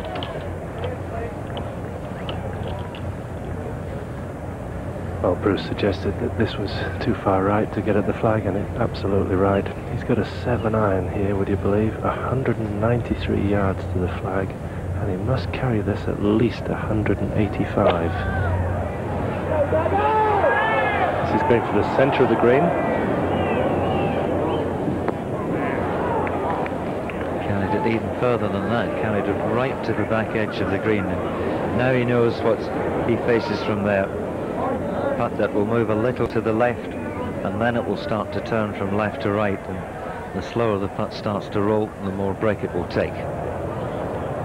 Sutton's heard the roar that greeted Lehman's putt. His Resty, I think, has put it in the water.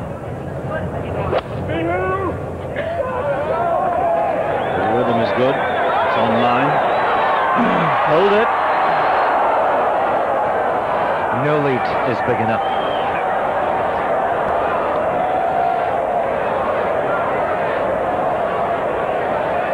Well, that's what Woods almost did, and I think it's because you can't, with the grandstands and the banking and the tents and what have you behind us, you can't feel that bit of breeze. You look at the flag, it's hanging limply, but there is some air behind.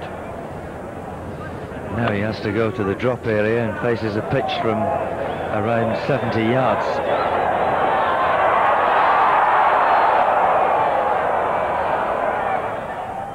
In there with the other 80-odd that have found the water at 17 since this championship began on Thursday.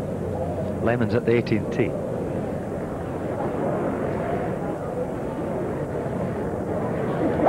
It's a drive that works well for Lehman. He's a natural right to lefter. Same direction as 17, so wind helping. And that's too far out there. He, perhaps like Matisse, will have to chop it out to the left.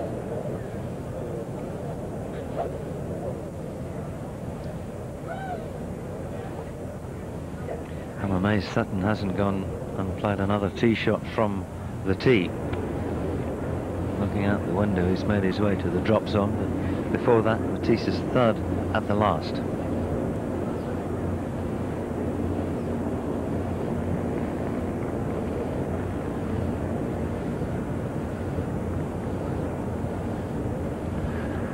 When Matisse, third shot to 18, having chopped out of the thick rough on the right. No chance of reaching the green in 2. A little bit downwind, that couldn't stop quick enough.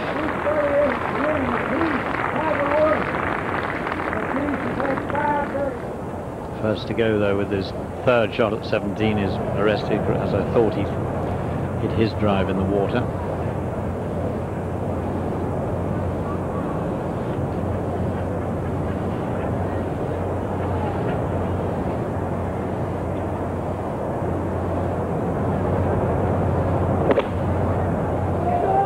Just come off a birdie at the last he rested, and he's done it again. And that's not going to help Sutton. No, that's what I was saying at the tee shots, as he had to sit and watch while Lehman putted. He heard the enormous roar around this hole, which of course in itself is a bit frightening, intimidating.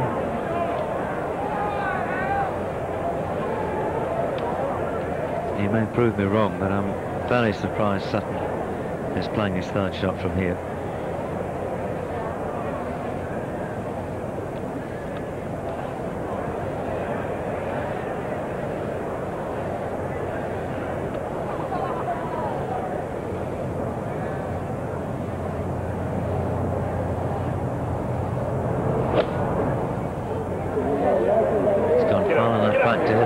Shot, but it's a shot he just doesn't like, and that's got to hang on.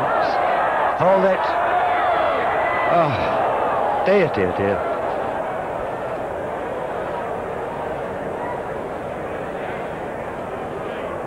And the one thing, he was very dry in his mouth. That could so easily have gone running back over the water. Here it is again from on high, and pitching very nearly far enough, but with that club you saw the big bladed wedge come out, and at this point I thought this might easily have gone hopping over the little collar rough. We've seen several balls do that. I think his fourth shot may be more difficult than his third.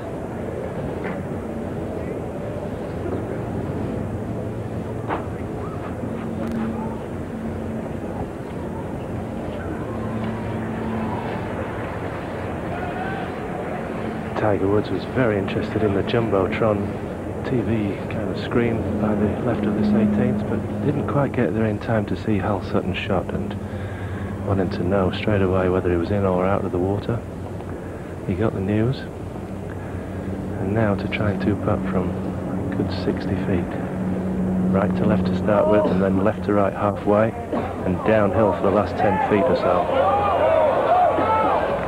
He's done it again. He really has got the most wonderful feel in his fingers, Woods. I saw him with the opposite putt at the 16th coming back up the hill, and he got that dead weight as well. And there's going to be dramatic changes in this championship over these closing 2 holes. We shouldn't really be that surprised. And changes that are going to have tremendous impact on the way tomorrow unfolds. He might have been 4 or 5 behind. He's now certain to be less than that. He's got over these difficult holes. A tap in for a par 4, and Sutton with, well, a lot to do just to drop 2 shots.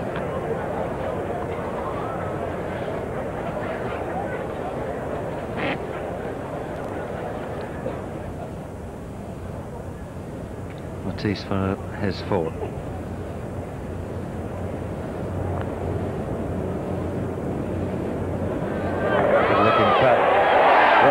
Matisse, he said he's ups and downs in the back 9.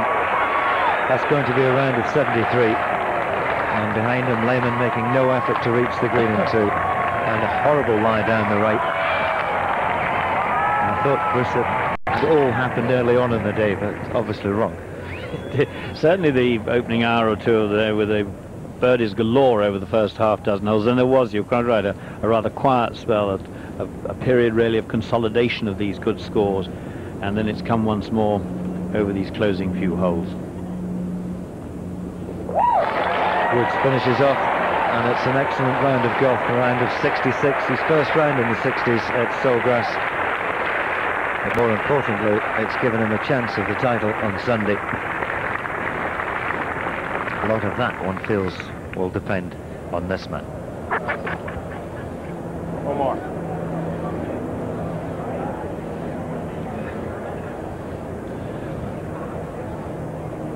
mixture of emotions. At least that thick collar of rough stopped the ball going in the water. It's now going to present all sorts of problems. You know, if this comes out fast and with any speed at all, there's nothing to stop it going off the other side of the green. And I wouldn't be at all surprised if you see this come up some 15 or 18 feet short. Yes, it's not that easy to actually get it onto that upper level. Not quite what the problem would be here. Because he's got to be careful not to touch anything the wrong side of the yellow line in the hazard.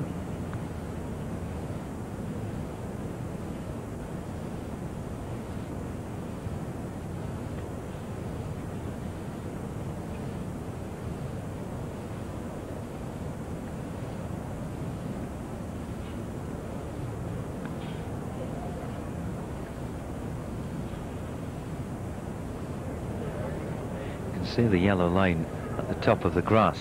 It's where the grass is sprayed with a spray paint gun, and that's what the problem is.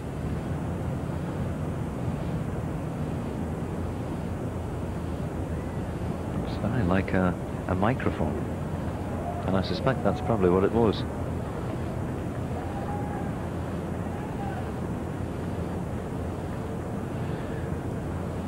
See the wisdom there. You don't pull those things up yourself. You let the official do it, because if he makes a mistake, it's down to him. You make a mistake and it costs you shots.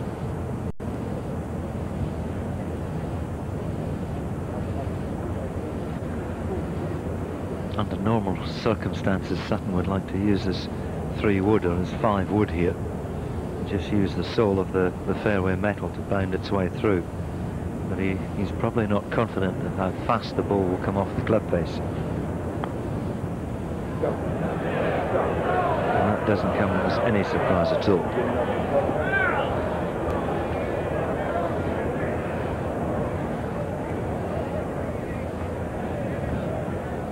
Here's a look at close angle, and well, you could still only hit the top half of the ball, and so he's to really catch it flush. He didn't catch it flush, but it's rather like it might have been a flyer with a full shot. If he really caught that, and it bounded off with bags of topspin. But you're seeing here why even 2, 3, 4 shots and a couple of holes to play may not be enough.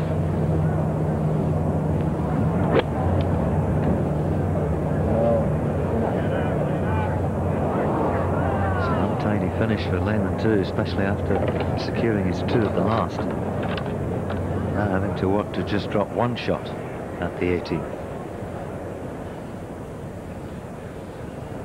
Foresti eventually found this green in 5, and actually had a very good 3rd shot onto here, is which counts 5, of course. He's only about 6 or 7 feet left of the hole, pin high.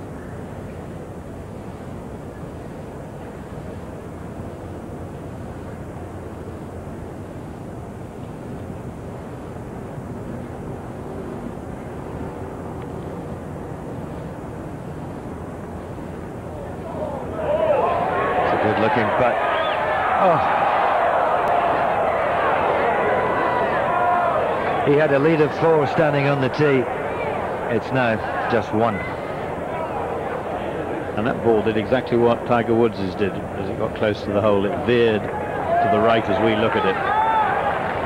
But a 6, and let's look at this. Here it comes, and surely at this point it was going straight in the hole, you'd have said.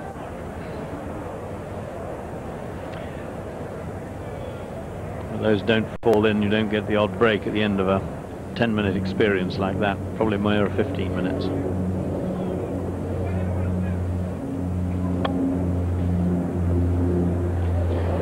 Lovely shot from Lehman, but he's on the wrong side of the hole there.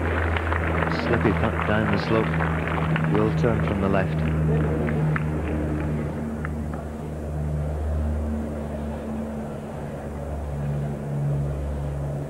Every year, the 17th hits the headlines. Still a round to go too.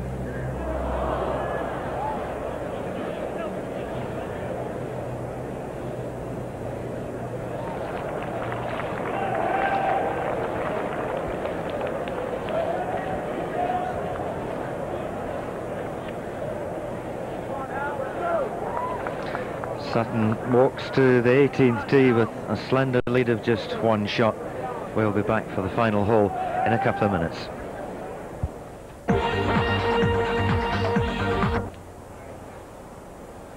Tom Lehman at the 18th, having pushed his drive, and once again it shows you when you do get out of position off the tee at Sawgrass, you have a devil's own job to drop just one shot. And this is for a 5.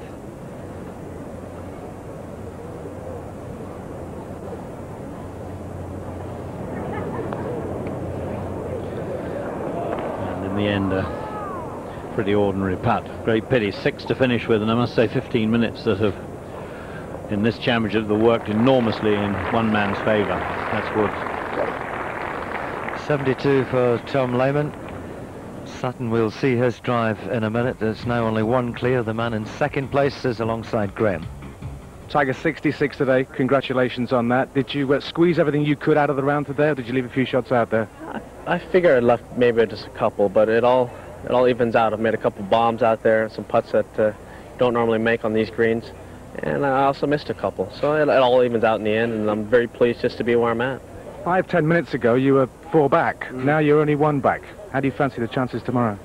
I like my chances tomorrow, there's no doubt about it. Even if I was 4 back, I like them, just because of the fact that I'm playing well. And even though Hal's playing great golf right now, I like the fact that I'm hitting the ball well, but more importantly, I feel like I'm really comfortable on the greens, and I got to feel the pace of them. These greens are getting quicker and drier as we speak, and out there it's a little difficult to try and get the pace, but I was able to get my lag putts up there nice and tight, which meant that obviously I have a pretty good feel in my hands of how to hit these putts up and over these knobs. Well, good luck tomorrow. Thanks for your time now. Thanks, appreciate it. Cheers. 66 for Tiger Woods today, 8 under par in the clubhouse. Hal Sutton is at 9 under par, and he's over on the 18th tee, the most difficult hole on the golf course. It's 447 yards.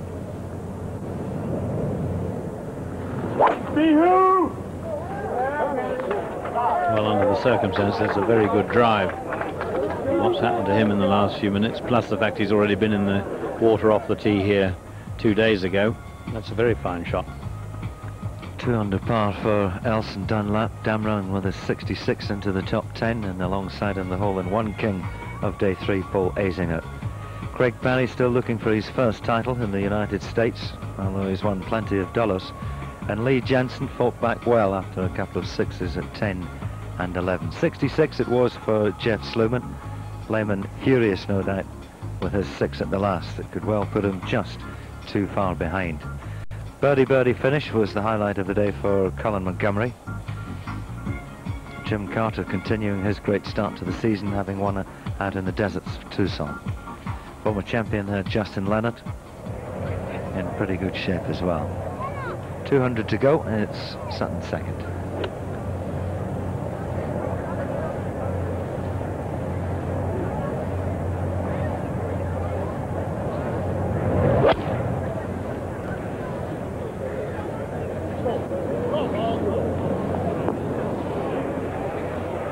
Well, all credit to him. It's going to actually run quite a few yards away. It hasn't gone off to the bottom, which I thought it well might.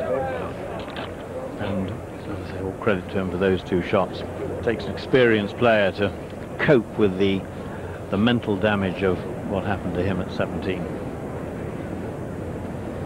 2 putts from there, and it will be his 3rd consecutive round of 69.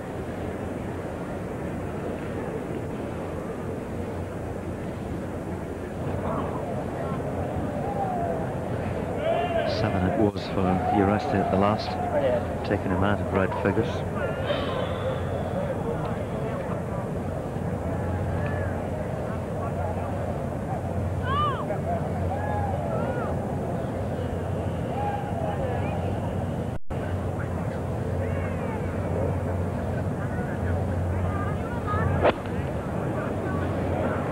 Seven at the last and 7 over par, that means for today. He's going to finish on a high. He got off to a nice start. He laid the early moments nerves with a bunch of pars, but then he suddenly took 6 at the 7th, which with a shot that missed the 7th green by a good 45 yards. And from from there on in he's been struggling to post at some sort of score. Good golf, Hal.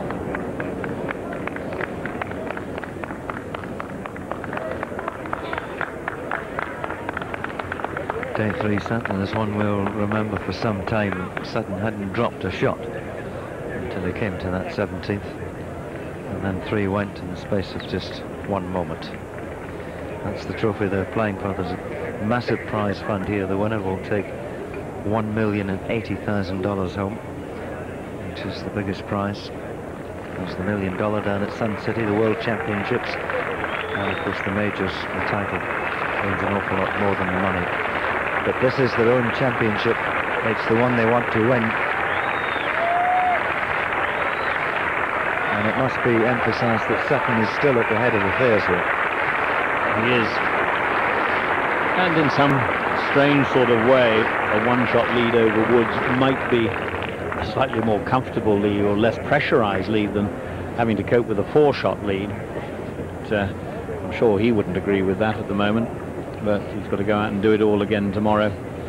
But sometimes it's better to be starting almost level with the man rather than having to defend a lead right from the start. He knows he's got to go out there. He'll have to make a bunch of birdies. In all probability, Woods will find another round in the 60s from somewhere. But I think he's strong enough mentally at his stage of his career and at his age to play his game tomorrow. It's just another of those unknowns we shall look forward to.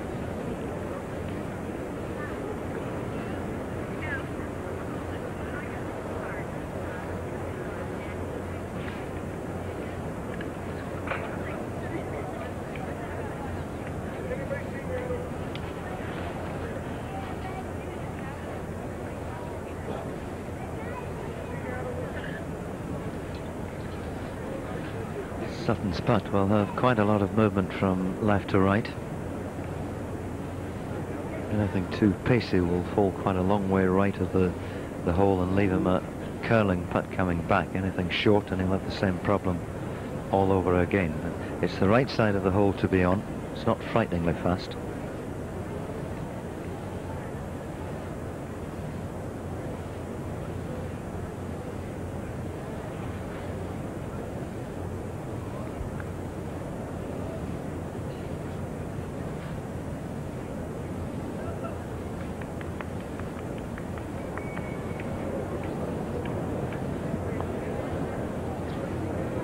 It's a very good attempt, but he's going to be short. I was just thinking how often over these 3 days he has managed to find a putt and hole a putt just when things were getting a little tricky.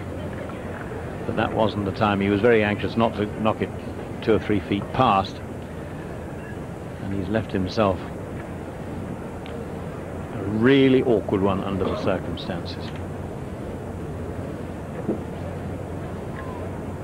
Rusty, remember, very fine second shot, putt for a 3.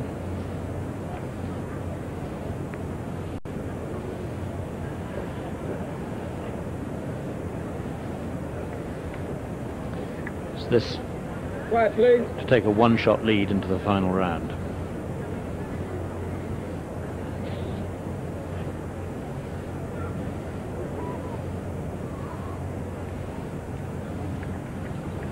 One shot it is, and Sutton will team up with Woods.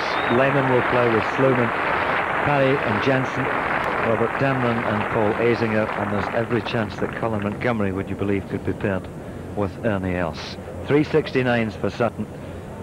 A 6-stroke lead he had halfway through the 3rd round, and that's all been whittled away to just 1.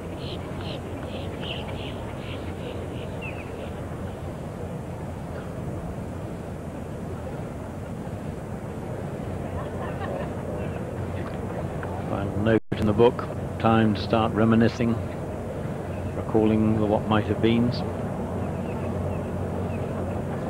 but above all to prepare for tomorrow. Maybe the last shot of the 3rd day of the championship.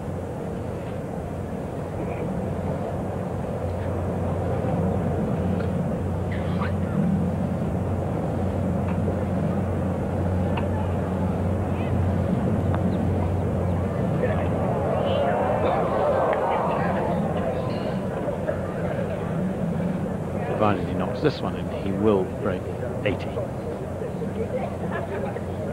His score and that of Fulton Allen, you see just how difficult this course is, even though some have made it look relatively simple.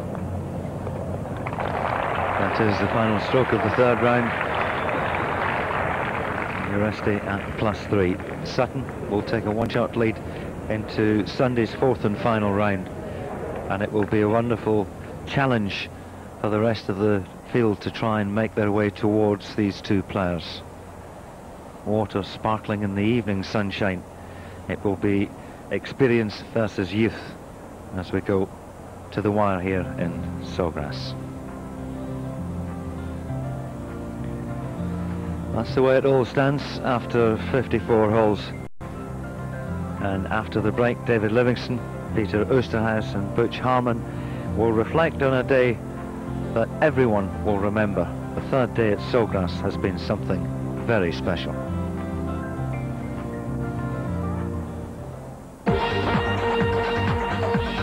We always expect great things on the weekend here, and we always seem to have last year's attractions surpassed, thanks to Ewan and Bruce in the commentary box, and to Howard Clark for all his sterling work on the fairways. Back in the studio after being down at the commentary booth, Butch Harmon and Peter Oosterhuis. And gentlemen, I have to say that this event, we said at the start of the week, brings together other elements of the other majors, of the majors, and it certainly proved that today, Butch. Well, it proved it with excitement. I mean, we had hole-in-ones. We had Hal Sutton look like he was going to run away with the tournament. Tiger Woods off to the start he needed. Even in the middle of the round, Hal Sutton had a 6-shot lead at one time. And then came the 17th hole. We saw an ace there today. We saw a triple bogey by Sutton. And we really have a tournament for tomorrow. And maybe proof, Peter, that you can say what you like about the 17th hole, but it means that no matter what happens tomorrow, it's never over until that 17th is by. Absolutely. I think we were more nervous about Hal Sutton's second attempt to get over the water at 17 than anything else, because it's no guarantee that you're even going to make a double bogey, and he was lucky maybe not to hit the water twice. It's just a very scary hole. This was one of the most dramatic periods of golf you'll ever see. One of the most steady iron players in the game couldn't find the island green. And there is the man talking to Graham Simmons. Hal, are you feeling philosophical at the moment? Are you feeling a bit like kicking yourself? No, not really. I played a good shot on 17. That's the perils of the 17th hole here. Every shot that I've had to play this week, I've had to watch a ball go in the water in front of me. And, you know, I told myself before I hit that shot that I was just going to make a nice, smooth swing at it. I knew it wasn't a hard 9-iron, but I couldn't get a pitching wedge over the slope. So I hit the shot I wanted to. It just stayed in the air a long time. As far as tomorrow's concerned, Hal, you're head-to-head with you-know-who. Are you going to enjoy that as much as the rest of us? I am. Yeah, that's what I play golf for, is to have that kind of pairing in the last round of the Players' Championship. You know, he's a great player, and I give him that, but I also believe in myself. And, you know, I've got to take control of me out there and let him handle him, and hopefully we'll have a good day tomorrow. Good luck. Thanks for your time now. Thanks. So whatever happened on 17, he recovered his composure, and 18 and managed to stay one shot ahead. That's how we started the day. The difference is that this time he's one shot ahead of Tiger Woods, with whom he plays in the final round. In behind, Tom Lehman and Jeff Sluman, along with the former champion Lee Jansen. Craig Parry has been close in this event, a couple of top 10 finishes. He's never won. We saw the statistic which showed his earnings in America. Never yet won. This would be something to break that duck, and Paul Azinger really gave himself a chance with that ace on 17. You saw Annie Else at the bottom of the previous page, and Colin Montgomery at the top of that one, both in the tie on